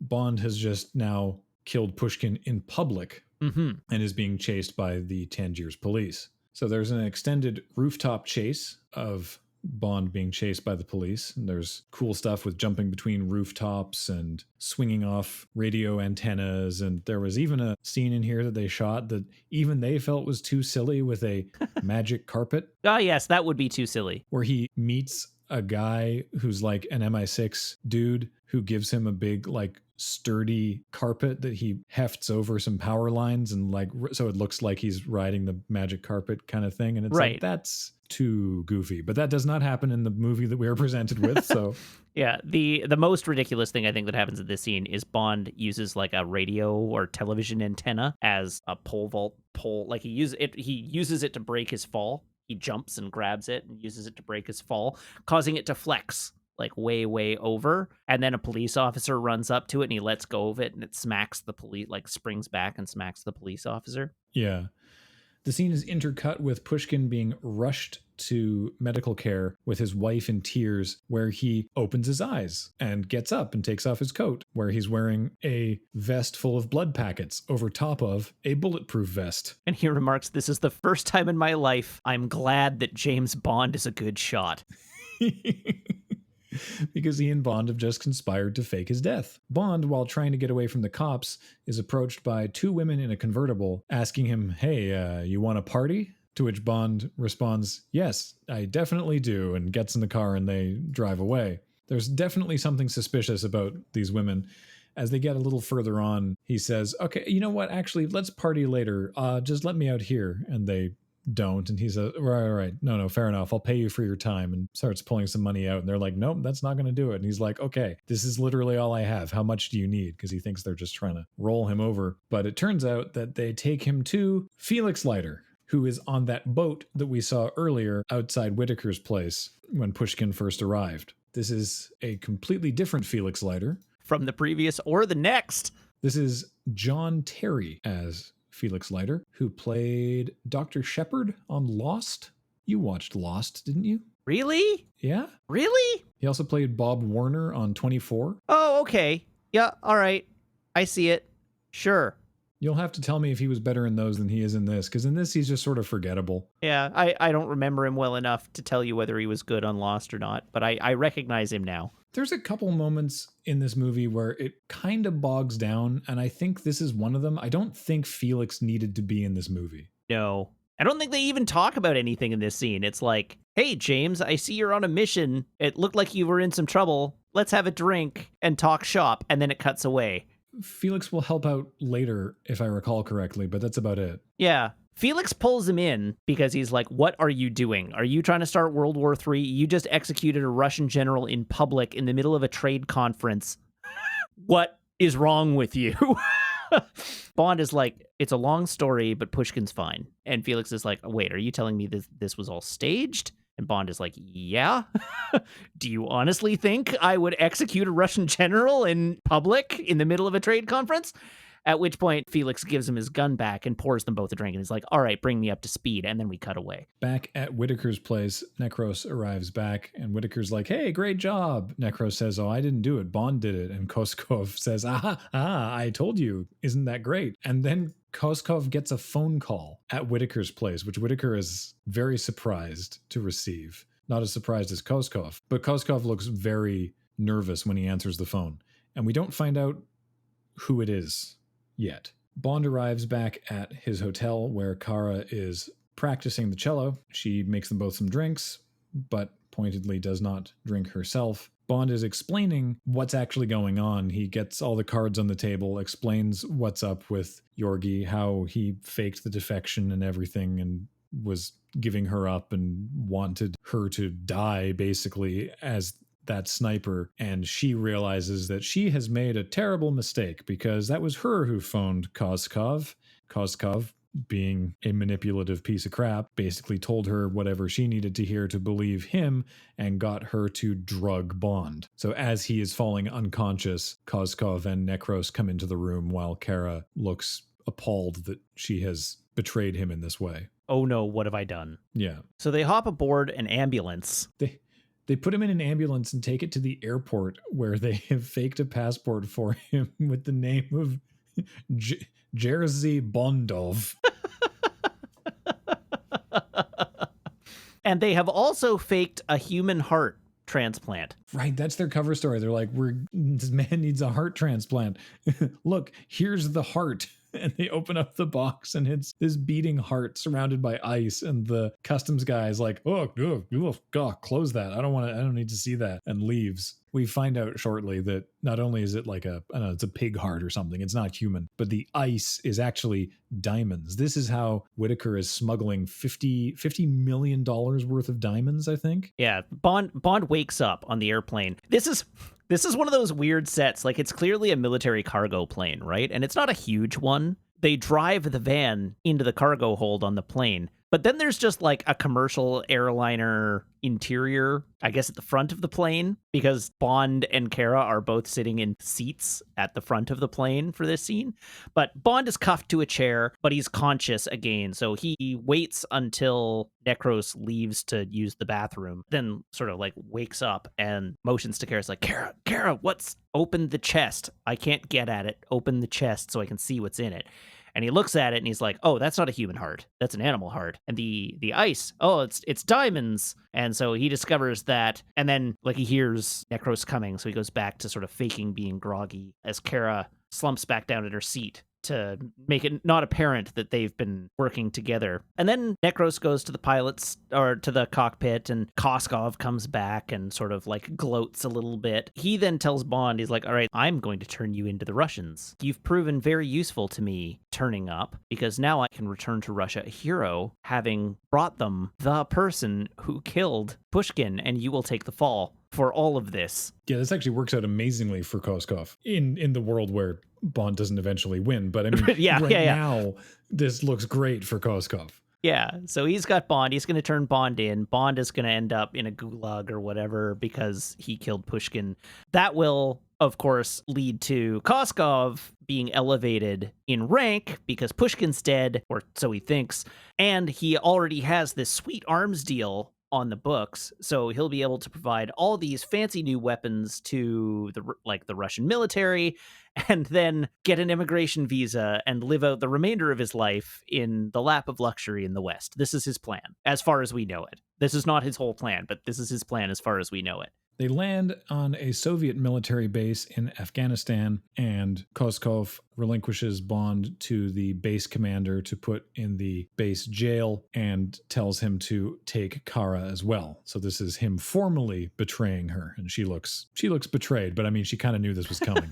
Well, he also leans over and says, I'm here on a secret mission. I'm going to need a contingent of men and trucks. I'm here on a secret KGB mission, which is, he's lying, but yeah, he's a general. What's this guy going to do? So they get taken into the jail. There's one other cell with a man in it who's being belittled by the jailkeeper. As they are inspecting Bond's key-finding device, Bond whistles the correct whistle to make the temporary stun gas go off. And then we get a fight scene with Bond and the guards and the large jailer who threatens to put his head on the filing spindle on the desk. Kara could be a little more useful in this scene. Yeah. She just spends some amount of time standing there watching stuff, but she does eventually hit a man on the head with a bucket. So, there's that. Yeah, I mean, I would be probably about as useful in a fight as Kara is in this fight. So I have a hard time blaming her. Because the fight does not go on super long. No, the editing doesn't do her any favors of just showing her standing there for a while. Yeah, I guess that's forcing true. Bond's head down on the spindle. Anyway, the guy in the other cell grabs the guard's arm as well, which helps Bond out a lot. Eventually, they overcome the guards and the jailkeeper and put them in a cell. And the other guy is just loving this. He thinks it's the best thing ever. So Kara runs over and is like, "We did it. We're safe." And he's like, "We're on a Soviet air base in the middle of Afghanistan." And she's like, "Oh, yeah, right. Okay." There's this catharsis after the fight where she's like, "Hooray." And he's like, "Okay, a little bit of perspective, Kara, please." Before they leave, the guy in the other cell is like, "Come on, can you give me the keys? Come on, give me the keys." Bond is like, all right, fine. Throws him the key ring. The other guy's very happy about this. I wonder if that'll pay off later.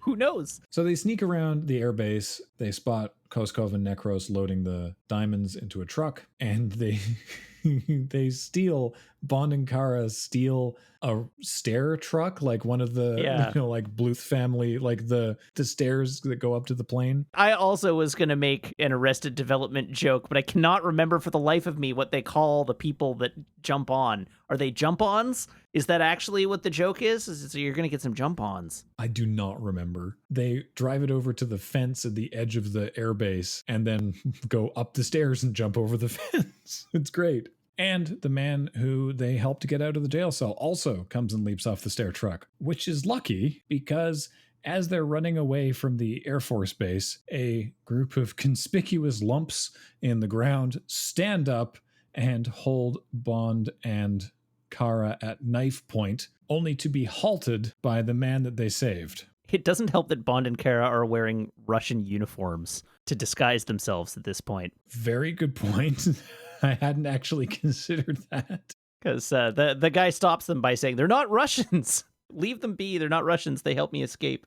Yeah. And it turns out that all of these people, and indeed the man they saved, are mujahideen, who at the time were considered friendly and noble freedom fighters because they were fighting against the Soviets in Afghanistan, among other places. You will recall, I think I referenced it in an earlier episode. I think it was the first Rambo movie that was dedicated to the brave mujahideen fighters. It's the third.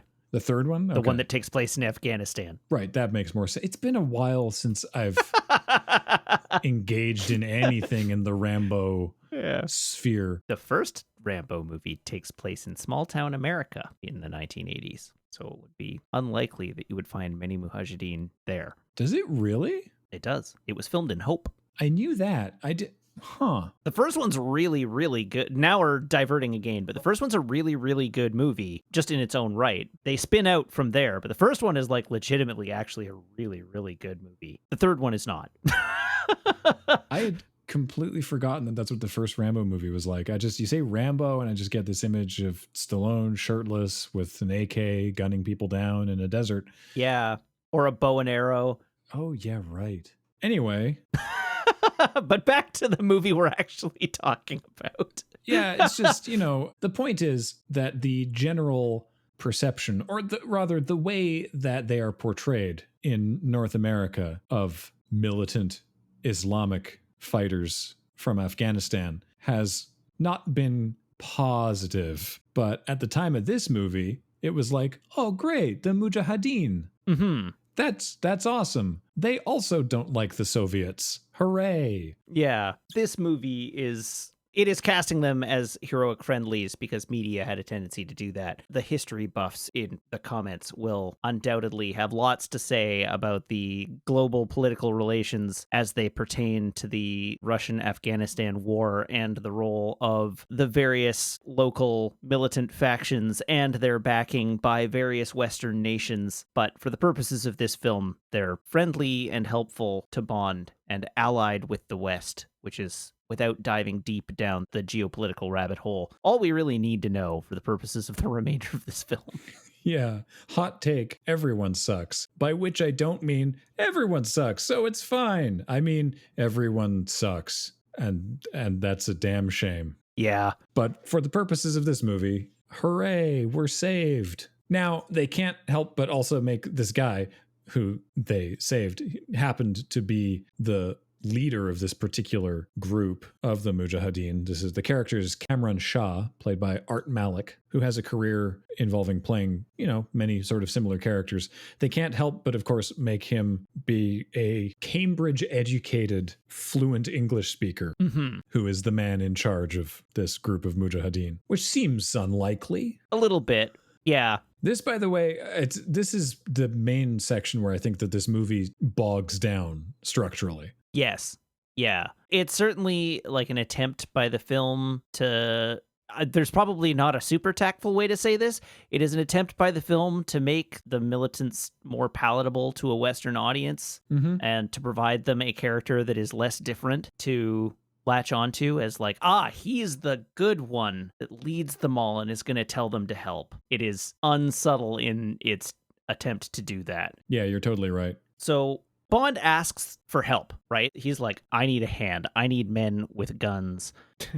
We need to stop what is about to happen. Cameron is like, no way. We got our own stuff going on here. I cannot spare the men. We have this whole thing that we're doing. We have a mission that we're on. We are definitely not doing anything tonight. So we leave at sunrise on the mission. You can accompany us on the mission. We'll talk about supporting you when the mission is done. And so Bond returns to his room and meets back up with Kara. Basically is like, listen, you need to stay here. You'll be safe here. I have a mission to do, so I'm going to take off. Cameron can deal with getting you back to the West, but I probably won't be back. And Kara doesn't take this very well. Kara starts hitting Bond with a pillow and calls him a back end of horse in Russian, which he correctly takes to mean that she was calling him a horse's ass. They have a laugh about it as she's not really angry. She's just sad to see him go. So the next day, we cut to the mission, and Kara's along for the ride for this mission, but she knows that she's going to be parting ways with Bond when he goes after Georgi. But we still don't really know what this mission is. Like, it's something. But they're riding through the countryside, and then we sort of have this intercut with the Russians getting in an APC and driving away. It turns out that what the mission is a drug deal. And not a small-scale one either. No, not a small-scale one at all. What is going on here is that the Mujahideen are selling $500 million of raw opium to Koskov, disguised as, care food aid, basically. Yeah, you know who got real mad at this movie? The Red Cross, because all the packets have red crosses on them? That's correct. They apparently threatened legal action, but did not actually follow through. But certain later re-airings and some home video releases bear a disclaimer that's like, the use of the Red Cross symbol in this movie does not necessarily, Yeah. So yeah, they are selling $500 million, $500 million worth of raw opium to Koskov, specifically, in exchange for the diamonds that he brought to Afghanistan. Bond pieces together what's going on here. Oh, I'm glad someone does. So I was right, by the way. Koskov is the big bad of the movie, despite not being in the final boss fight. Koskov is taking the money that he was going to use to buy arms from Whitaker, using that money to buy 10 times that value in drugs, which he is then going to sell for a profit of $500 million and then use the $50 million that he has committed to Whitaker to pay for arms and keep the remaining $450 million. That seems like a great plan. I don't know what could possibly go wrong. What could possibly go wrong?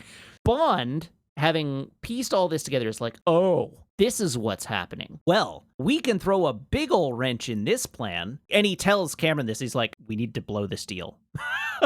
And Cameron is like, absolutely not. We need that money. We cannot carry on this fight without the finances. So you will not do anything until the deal is complete. Bond is like, all right. But as soon as they have possession of the drugs, those drugs are not going to arrive, is basically what he says. Like, those drugs are not getting to their destination, because as soon as Koskov no longer has the diamonds, the $50 million worth of diamonds, and if he no longer has the drugs, he will be $50 million in debt to Whitaker. The arms deal won't happen, and Koskov will be in a very bad place. All the pieces are now set up for the remainder of the movie. We have to stop this drug deal. Or rather, we have to let the drug deal happen, but then stop the drugs from being transferred to Koskov and being lost to the market, so that Koskov can't pay Whitaker, and that will be it. Which is also to the benefit of Cameron Shaw, because then the Russians will have fewer guns. Yes, the Russians will have fewer guns, and he will have $50 million worth of diamonds. That's basically what happens. Bond helps with the drug deal. He helps load packets of opium into the Russian truck by posing as one of the militants. He wraps his head up in a scarf and hides his face. He asks Cameron Shaw for some plastic explosive and a timer, which apparently they just happen to have on them. He gets that, and he fashions a bomb. He puts the bomb in one of the bags. His intent is to put the bomb on the truck and then let it go, but he ends up getting trapped on the truck. He's like hunkered down in this transport truck full of drugs and is like setting up the bomb when the loading of the truck ends. He's like, okay, well, I'll get out when the truck drives away, only for a Russian soldier and Necros to get in the back of the truck with him. And so he like hunkers down and tries to not get noticed as he's hiding in the truck. When the truck arrives at the Russian military base, two like workers get on and start unloading the truck, and they are locals, right? They're locals, and he's disguised as a local. So he just sort of like shuffles up to the front and starts handing sacks to these other workers who are like, was he already on the truck? Well, I don't know. I guess so. And they start loading all these sacks into a cargo plane. I love that he was loading it and went into the truck and then came out of the truck and was unloading it. And everyone's just like, yeah, that tracks. Yeah. He manages to grab the sack with the bomb in it, basically, and he carts it onto the plane, where again, he hunkers down behind all of the drugs to set the bomb again. While all of this is happening, Kara and Cameron have sort of moved up on the base. They at this point are ready to make a move on the base because they know Bond is trapped. Kara manages to distract one of the guards by calling him, like essentially sort of bringing him over. The sound of her horse attracts him, and then he's like, oh, a woman. Cameron like pops out of a truck and knocks him unconscious, and Cameron and many of his other soldiers are there ready to sort of put a plan in action. As the plane finishes loading, Bond goes to get off the plane. Having now set a bomb with a 10-minute timer on the plane, Bond goes to get off the plane. But just as he is about to get off the plane, his like scarf has fallen down. Who should be boarding the plane but Koskov and Necros, who instantly recognize him. And so Bond like KOs the guard on the plane and grabs his gun and starts firing out of the plane with the gun. And while that's going on, the mujahideen fighters all start their raid on the base as Cameron has like commandeered a giant like bucket shovel thing, like an earth mover, bulldozer. Bulldozer is the word I'm looking for. He has commandeered a bulldozer. He starts like knocking things over in the base, and he drives through the shower facility and leaves two guys standing buck naked in the middle of the field in what's a bit of a goofy scene. In all the ensuing chaos, Necros and Koskov go and hide under a truck, and Bond is like, all right, well, I guess I'm doing this, and runs to the cockpit of the cargo plane and fires it up, thinking that he's just going to fly the plane away. He fires the plane up, but the plane has still got its like landing block in, so he has to sort of rock it back and forth to get the plane to take off. The whole base is exploding and gunfire is going off and people are shooting each other and all sorts of things are happening. Bond manages to get the plane moving, driving down the runway. And as he is doing that, Kara is like, no, I'm not letting Bond go away. And so she commandeers a vehicle and drives up beside the plane. Bond motions like, drive around back and drive in. And she eventually gets the message that this is what she should do. So she sort of like barn swallows her Jeep into the back of the truck, or into the back of the plane. First of all, well, that is in fact how they did that stunt, because there's no way they could do that with an actual plane. So they got the biggest moving truck they could possibly get, decorated the inside and the back exterior to look like the rear of the plane so that she could drive, well, the stunt person could drive the Jeep up onto it because they couldn't do it with the actual plane. Right. Oh, that's great. While she's doing this, Koskov and Necros grab a, like, technical and start pursuing them. Necros manages to get on the plane, and it's not super clear whether he does or not, but he like makes a last second leap and manages to get on the plane. But Kara doesn't notice, and so she goes up to the cockpit and is like, hey, I made it. And the plane takes off, and Bond leaves the plane in her command, being like, just keep it straight and level. And she's like, no, well, where are you going? And he's like, I'm going to defuse a bomb. And he goes to the back to defuse the bomb. And while he's doing this, he gets attacked by Necros, who has been hiding out in the back of the plane, waiting for his opportunity to strike. Just prior to this, and this is why I said that Koskov almost dies off screen in the movie where he is functionally the primary villain, is Koskov was driving the vehicle that Necros was on and that he used to get Necros onto the plane. As the plane was taking off, another plane was landing, and so Bond had to do this tense like takeoff where he managed to lift off and fly just above the landing plane. Koskov drives his truck right into the wing of the plane, and they both explode. Just as luck would have it, Koskov doesn't quite die. He's badly, badly burned. I don't understand how, because that happened and I was like, oh, okay, that's the end of that guy. And then it cuts to him very much alive in the front of that Jeep thing that they were driving around. And I was just like, yeah, how are you alive? It was a huge fireball. There's no way. But he manages to free himself and rolls onto the ground. And he's scorched, but still alive. He lies sort of sitting on the dirt, watching his $500 million fly away. We return to the plane that Bond is in. He and Necros have a fight. Necros tries to strangle him. A knife gets pulled. Bond is on the ropes for most of this fight. It does not go super well. As Bond is in his worst position, he manages to cut a netting full of sacks loose. Kara, who's up front, can see that this is happening and knows that she needs to do something. So she starts flying the plane somewhat erratically and then finds the hatch on the back of the plane, the lever for the hatch on the back of the plane. And so she just opens it. I'm not sure what she was expecting to happen. It's not necessarily the safest or most well thought through plan, but she opens the cargo ramp on the back of the plane. And then noses up, dumping everything in the plane out the back of the plane.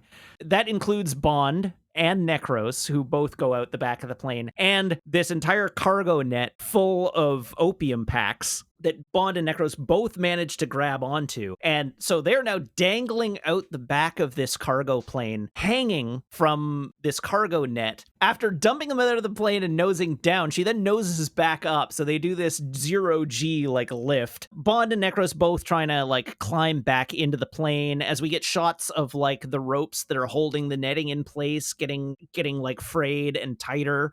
They have like a fist fight on the net, and Necros pulls his knife. And after the fist fight, Bond manages to get the knife away from Necros and goes to climb into the plane. And as he's doing that, he like cuts the net, causing packets to like fall out and like hit Necros and render the cargo base unstable because, of course, it's now changing shape and getting lighter weight and just becoming a cargo net that is no longer burdened with stuff. And that causes Necros to like flip up and down as he's getting bucked by the air at the bottom of this net. As Bond goes to make his escape, Necros manages to grab his boot. And so Bond reaches down with Necros' knife and cuts his bootlaces one at a time as Necros is like pleading for his life, like, no, don't do it, don't do it. And Bond finally cuts the last lace on his boot, causing his boot to slide off and Necros to fall off the back of the plane, plummeting 30,000 feet to the ground. And that removes Necros as a threat in this film.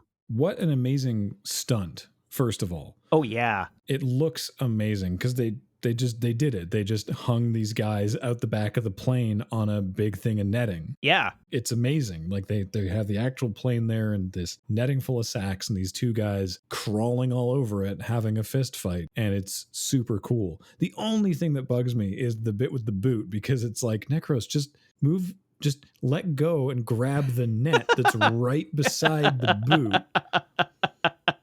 And then you'll be okay. But yeah, the shot of all the bags flying off into the sky is just super, super cool. So yeah, this is a combination of literally like they're skydiving people that we've had doing stunts before, like the skydiving team doing that for real. And then all the close-up shots of Timothy Dalton and Andreas Wisniewski are on a soundstage with the like butt end of this plane and the bag being suspended over a miniaturized diorama of the mountains. Oh, wow.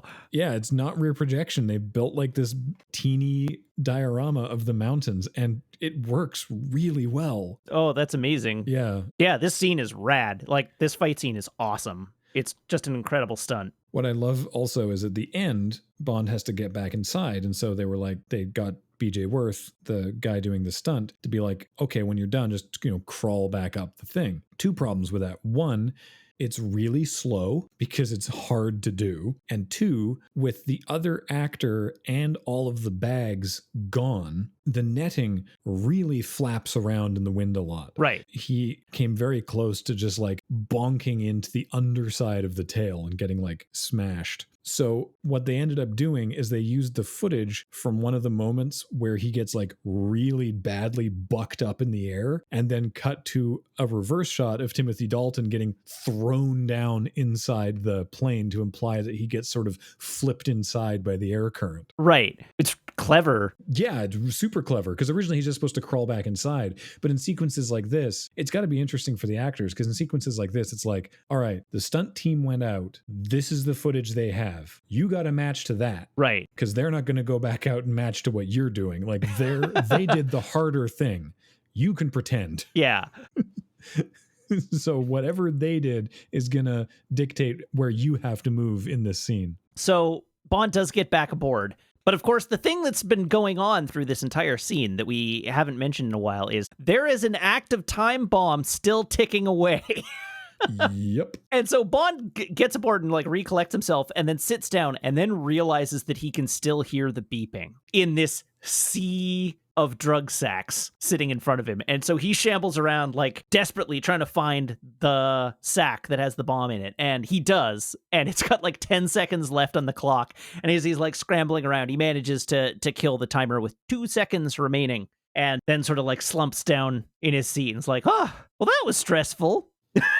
Takes a moment to breathe, then gets up, walks back into the cockpit where Kara asks, what happened? And he says, I gave him the boot. Except he gets like cut off by himself. Like the edit is very poor there because he's like, I gave them the boot, but then he like dives forward because Kara's piloting the plane at a cliff. At a cliff, right. Yeah, he cuts himself off halfway through the quip because they are about to hit a mountain. So then we immediately have another tense like flying as they like pull up over the mountain. He does manage to right the plane. As they're flying along now, they can see out the windows that the Mujahideen fighters are being pursued by Russian tanks and being shelled, and they are making their way across a bridge being chased by tanks. And so Bond gives control back to Kara and is like, keep it straight and level this time. And she's like, well, where are you going now? And he says, I'm going to drop a bomb. And she looks sort of confused. He goes back and he resets the timer on the bomb for 10 seconds and then leans out the door on the plane and drops the bomb onto the bridge, blowing up the bridge and separating the Russian tanks from the Mujahideen fighters, who all cheer on, thanking Bond for saving them from their pursuers. My favorite part about this sequence is the amazing miniature work, because there's a real bridge that the tanks and horsemen are on, and you can tell that it's not digital imagery and they're not arted on there. They're actually horses and tanks and explosions and everything. But the bridge that they're on is like 15, 18 foot tall above a kind of a muddy, swampy thing. Mm-hmm. And then the appearance of it being 100 and some odd feet high with these massive support pillars is a foreground miniature. Right. That's perfectly lined up so that the bridge deck looks like they're crossing this, like they made this canyon and this river and these pillar supports on a miniature right near the camera so that it looks like they're going across this massive bridge that doesn't exist. That's amazing. Yeah, and then they built like a 5th scale version of the canyon, so it's still enormous. Like the 100 some odd foot high pillars are now, merely like 25 foot high back at Pinewood Film Studios, and they used that for the part where they blow them all up. Spectacular miniature work. It is really impressive to see it. It's a good, like, cathartic explosion. Having saved the day, Bond goes back to the pilot's seat, anticipating that the remainder of his day will be relatively uneventful. That will not pan out, as the plane begins to sputter and Bond realizes that the drop tanks on the wing have been hit by bullets and are leaking fuel, and the plane is running out of fuel. And he's like, well, maybe we can make it to Pakistan, as one of the engines comes to a stop. And then a second engine comes to a stop. He's like, all right, cool. We're not going to make it. We need to come up with a plan. And he thinks about it, and then he's like, Kara, go back and get in the Jeep and put on your seatbelt. And she's like, what? Why? And he's like, just do it. And he braces the yoke, runs back, and hops in the driver's seat of the Jeep. He lowers the cargo bay door again, and then punches the, I don't know what to call it, but like the cargo eject, which causes the cargo parachute to open out the back of the plane, pulling the Jeep out of the back of the plane. The plane at this point is like coming close to the ground. Like, it's not in a dive, it's coasting, like gliding into the ground. So they're 30, 40 feet up maybe, but they drop out the back of the plane. The platform that the Jeep is attached to breaks off, and the Jeep drives through a wall and ends up sort of like on the road, stopped, with the plane off in the distance. It flies off and then crash lands in a fireball, blowing up all the remaining drugs in the plane, eliminating that as a potential problem for them to have to deal with, and verifying that the drugs are now all done and dealt with. I quite like that stunt, the sled firing out the back and then the sled hitting the wall and the Jeep launching off the sled. Yeah. Everything, this whole, like, we've stopped a couple of times to be like, this bit is good and this bit is good. This whole sequence is good. Like, it's just a ton of rad stunts. Mm-hmm. Having like watched the fireball of the plane, Bond looks up, turns around, and there just happens to be a sign, a road sign in front of him that says, Islamabad, 325 kilometers this way. Karachi, 200 kilometers this way. He comments to Kara, it's like, oh, I know a good restaurant in Karachi. If we head out now, we might just make dinner. Now, I was curious, and I looked this up. For one thing, can't find any indication of Pakistan Highway 31, but that's entirely possible that that's a thing that exists. I just, maybe their system has changed, or maybe that information isn't available on what Google is giving me, an English speaker, as its searches. Right. But what I can tell you is that Islamabad and Karachi are 1,400 kilometers apart. So there is no physical point that could be 325 kilometers from one of them and 200 kilometers from the other.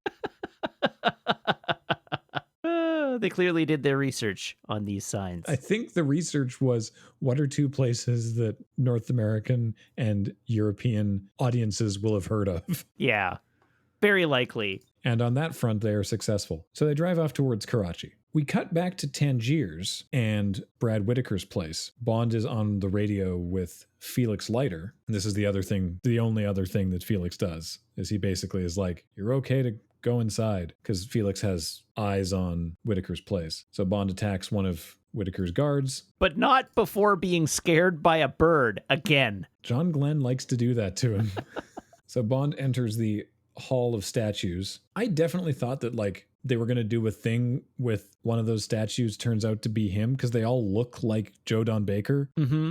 That ends up not being the case. Bond goes in and finds Whitaker with one of his dioramas that it's rigged for light and sound and smoke, reenacting the Battle of Gettysburg. But reenacting it wrong, as Bond notes. Whitaker responds like, no, I'm fighting it the way I would have fought it. Yeah, Whitaker doesn't think it's wrong. Whitaker is doing historical revisionism.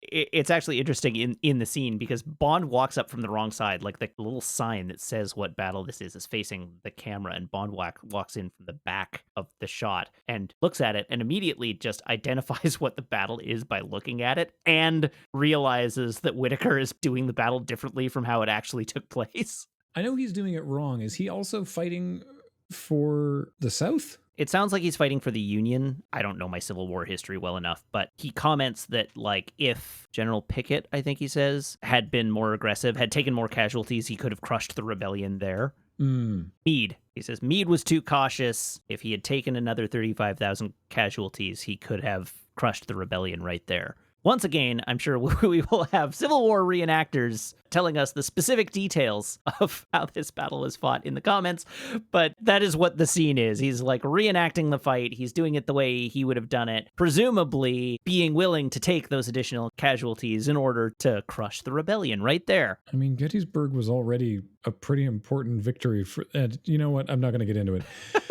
Now, earlier in the movie, when Whitaker was showing off his fancy new weapons to Pushkin, he had a remote control that made these drawers pop out of his dioramas that had the weapons inside them. And Bond is standing on the opposite side of this table to Whitaker with a gun trained on him. So Whitaker hits his remote and pops the drawers out, which knock directly into Bond's legs, tipping him over. And then Whitaker pulls up an Uzi and starts trying to kill Bond. And then he gets one of his very fancy guns with like a clear armor shield on the front of it. It's very sci-fi, but pretty cool looking. Yeah. It's a good thing for Whitaker that Bond only goes for headshots.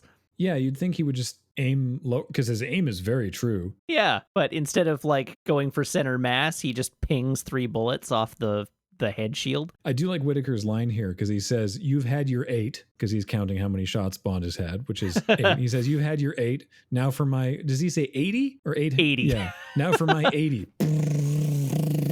Because this is some sort of bullet hose of a gun.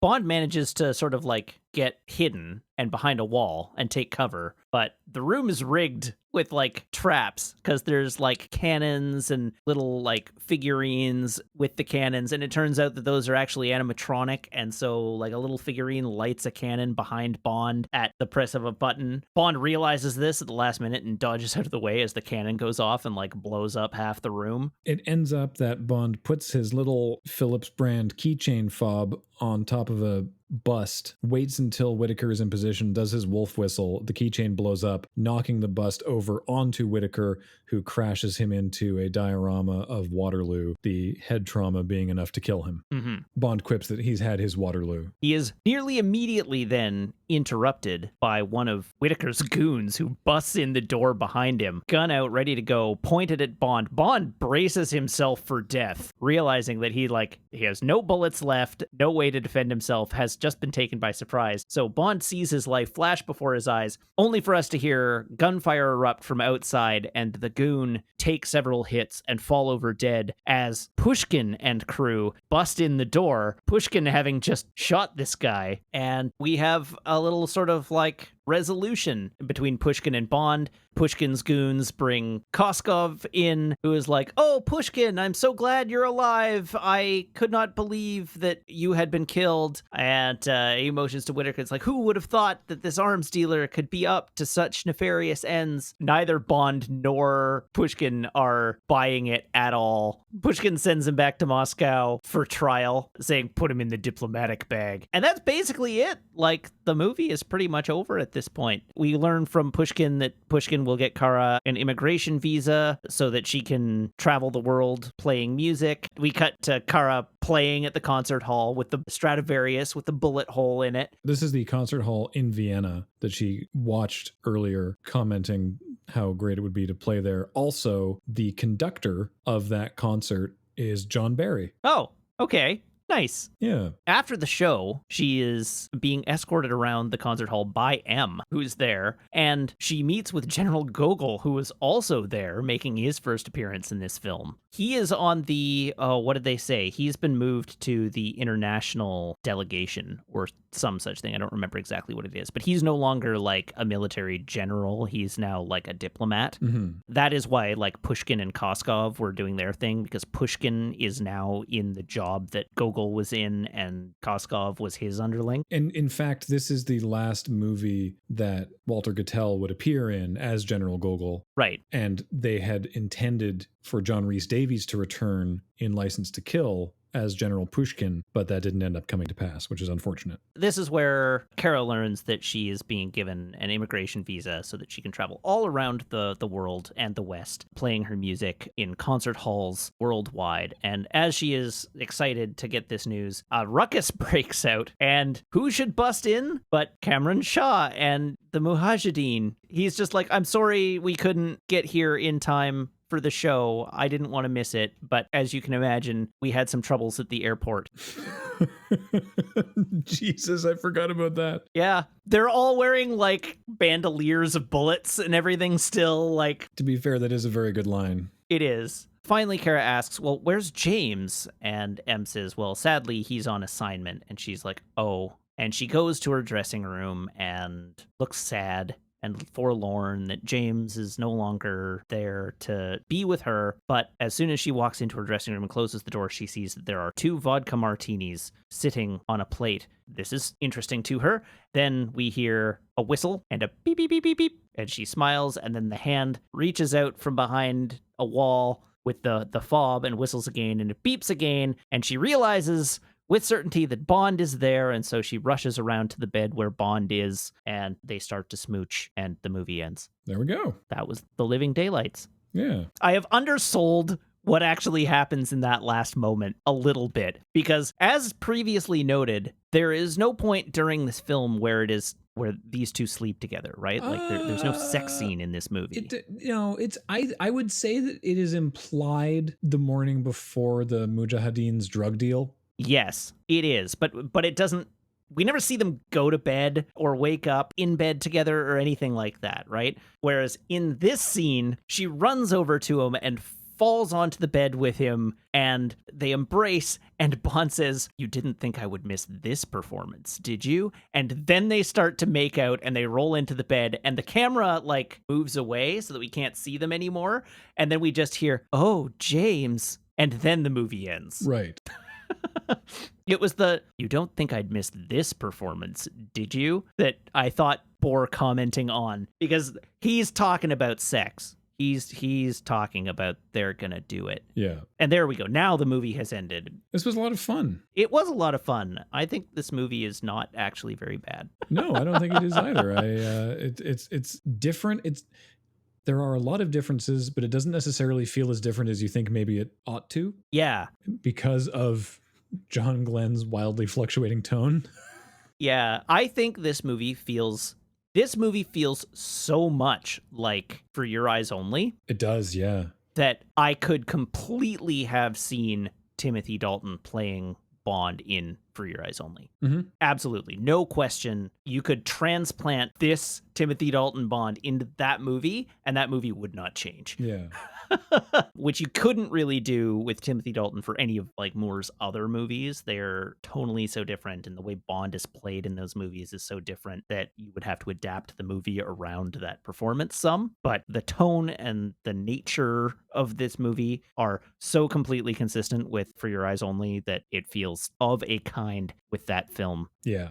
Dalton's take on Bond is interesting. He doesn't seem to allow himself much fun. Not that there was a lot of opportunity for Bond to necessarily have fun in this, but like, whereas Connery's Bond definitely seemed to relish in the killing and the putting down of enemies of Britannia, and Moore's Bond seemed to enjoy the more jet-setting aspects of being an international spy. Dalton's Bond doesn't seem to necessarily enjoy any aspect of this. Mm-hmm. There are moments in this movie where he is enjoying himself and having fun, but it's just sort of, he's very business. Yes, I agree with that a lot. The thing that strikes me is how harrowed he plays every moment. It's almost, that's where the levity is coming from, but he plays every action scene where the end of the action scene is a relief. Mm-hmm. Right? Like on the plane, he finishes the big action scene on the plane and then like slumps down on the floor and is just like, well, that was quite a day. And then realizes that his day is not over. Or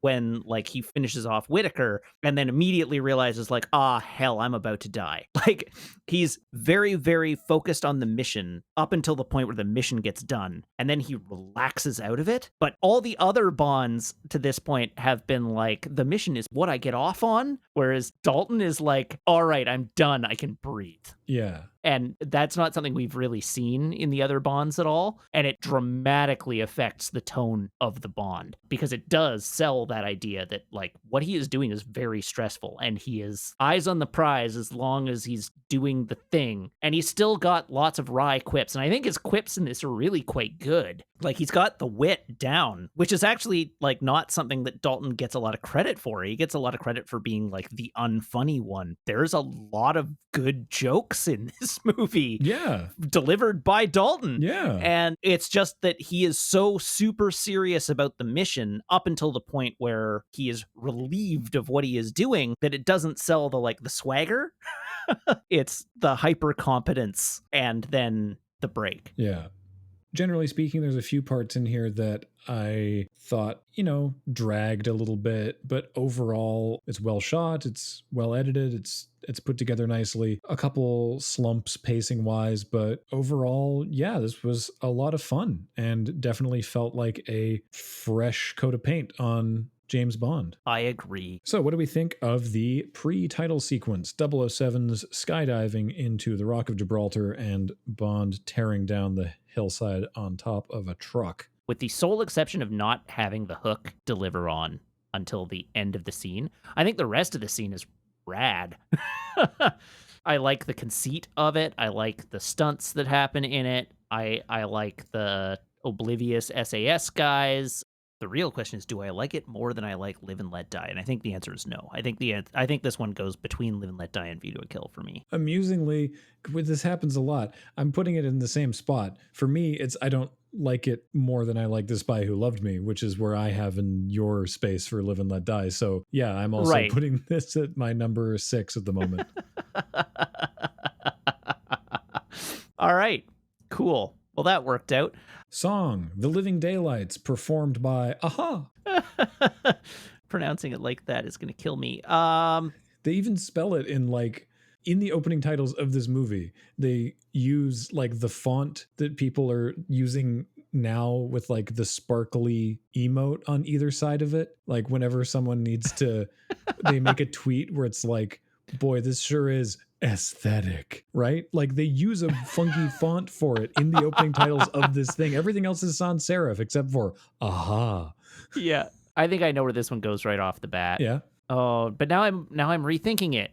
For as much as I like the song, I actually think this one goes this one goes to the middle. I was going to say quite low, but I think it actually goes to the middle. Oh, it's definitely in the middle for me, but it's higher middle, I think. Yeah, I think it's lower middle for me. I think this goes above For Your Eyes Only and below You Only Live Twice. I was initially thinking that it was above Thunderball, but it's not. It's trying to be View to a Kill, but it's not View to a Kill. For being what I would describe as in the banger category, it's kind of listless. And OHMSS, absolute banger. Man with the Golden Gun, iconic as hell. Diamonds Are Forever, you can never forget it. Thunderball, booming lounge singer kind of thing. You Only Live Twice, sampled by Robbie Williams, and again, iconic as hell. For Your Eyes Only is where we hit the ballads that I am not crazy about, but For Your Eyes Only is a pretty good song. We talked about that. None of the songs from OHMSS through Thunderball or You Only Live Twice are listless, right? They're not lacking in energy. They're not lifeless. They bring a flavor and a brand to the movie that lives on beyond just the content of the movie. Right.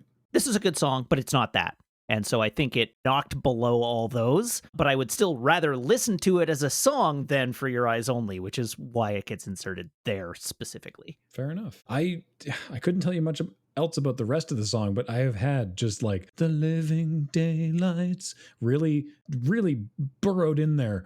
And so I'm actually putting it, like around about where you are, but like one or two higher. I'm actually putting it just below Thunderball, but for me, above Diamonds Are Forever. That seems like a reasonable place to put it. The movie overall is tricky because I really like this movie. And again, this whole thing is on a bell curve, right? It's like there's a sharp drop off in our sort of bottom three, bottom 4 or 5-ish, But overall, I really like all of these. And it's just a good movie. It's like generally well put together. Yeah. Already talked about how it, drags a bit in places, but it's got all the stuff that we like. It's got cool actions and cool stunts and interesting characters and fun spy stuff. And yeah, I really like it. And it's like, despite all of that, it's only sort of in the middle for me because it doesn't have the larger than life, but not too silly stuff that some of the earlier, iconic ones do. But it's also just not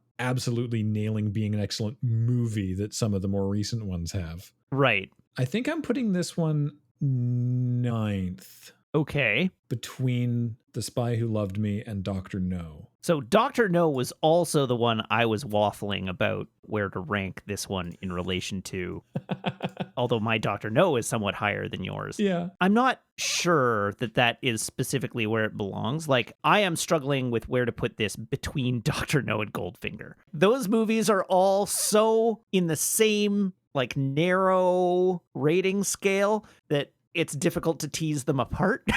Oh, yeah. I like them all a lot. This is like fractional separations. Yeah. Do I like this better than View to a Kill? Maybe. Do I like this better than Moonraker? I like them for so much different things that it's impossible to know. Similarly with Dr. No. Do I like this better than Dr. No? I don't know. I think Dr. No rules, but this movie's really good too. Do I think this is better than For Your Eyes Only? Maybe not. Do I think it's in the same ballpark as For Your Eyes Only? Yes, I do, as previously discussed. So this whole thing only works if you and I and everyone listening accept that by choosing to stack rank movies that vary so wildly in tone, we are setting ourselves up for failure. And yeah, no one will ever agree with what we do here. Yeah. I mean, I just want to get my thought process out into the world, right? Oh, yeah. This goes below Moonraker, but above View to a Kill. All right. I think that's where I put this, which feels very low for a movie that I enjoyed quite a lot, but I think that's where it goes. I think I just have more fun with Moonraker overall, and it doesn't drag in the same way. You can't say Moonraker doesn't move. But I think this is a better movie on the whole for a bunch of reasons than View to a Kill. I like this. I like all these movies, darn it. That's why we're doing this show. I know. Now I'm second-guessing myself already, but no, I have to live with it. That is my final decision. Fair enough. I've already done my most Bond moment. What's yours? Oh, geez. What was yours again? Mine was, I'm so glad I insisted you bring this cello. Oh, yeah. Oh, mine is handing the expense receipt to M and saying that he upgraded Koskov to Bollinger because the recommended brand was questionable. Yep. That's a good one. So I guess that brings us to the end. It does indeed. And next time, we will be coming just to the bare end of the 1980s with 1989's License to Kill. And you know I'm going straight for your heart. I assume this is a reference to I'm quoting the lyrics of the song. That's what I thought. He's got a license to kill, and you know he's going straight to your heart. I don't remember. I don't remember the song. Well, I do. Good. I look forward to it. So that'll be next time on From Rewatch with Love. Until then, thanks, Matt, always for doing this. Always. I have a blast every single time. Me too. Shout out to Featherweight for the art. Big shout outs. Matt Griffiths for the wonderful editing on the video version. And Heather, who does podcast admin for us, reminds me to upload these things on Sunday night. And of course, all of you, both for listening and giving us your thoughts, despite how we might poke you about that, and for your kind support of our Patreon at patreon.com/loadingreadyrun. Until next time, this podcast will return.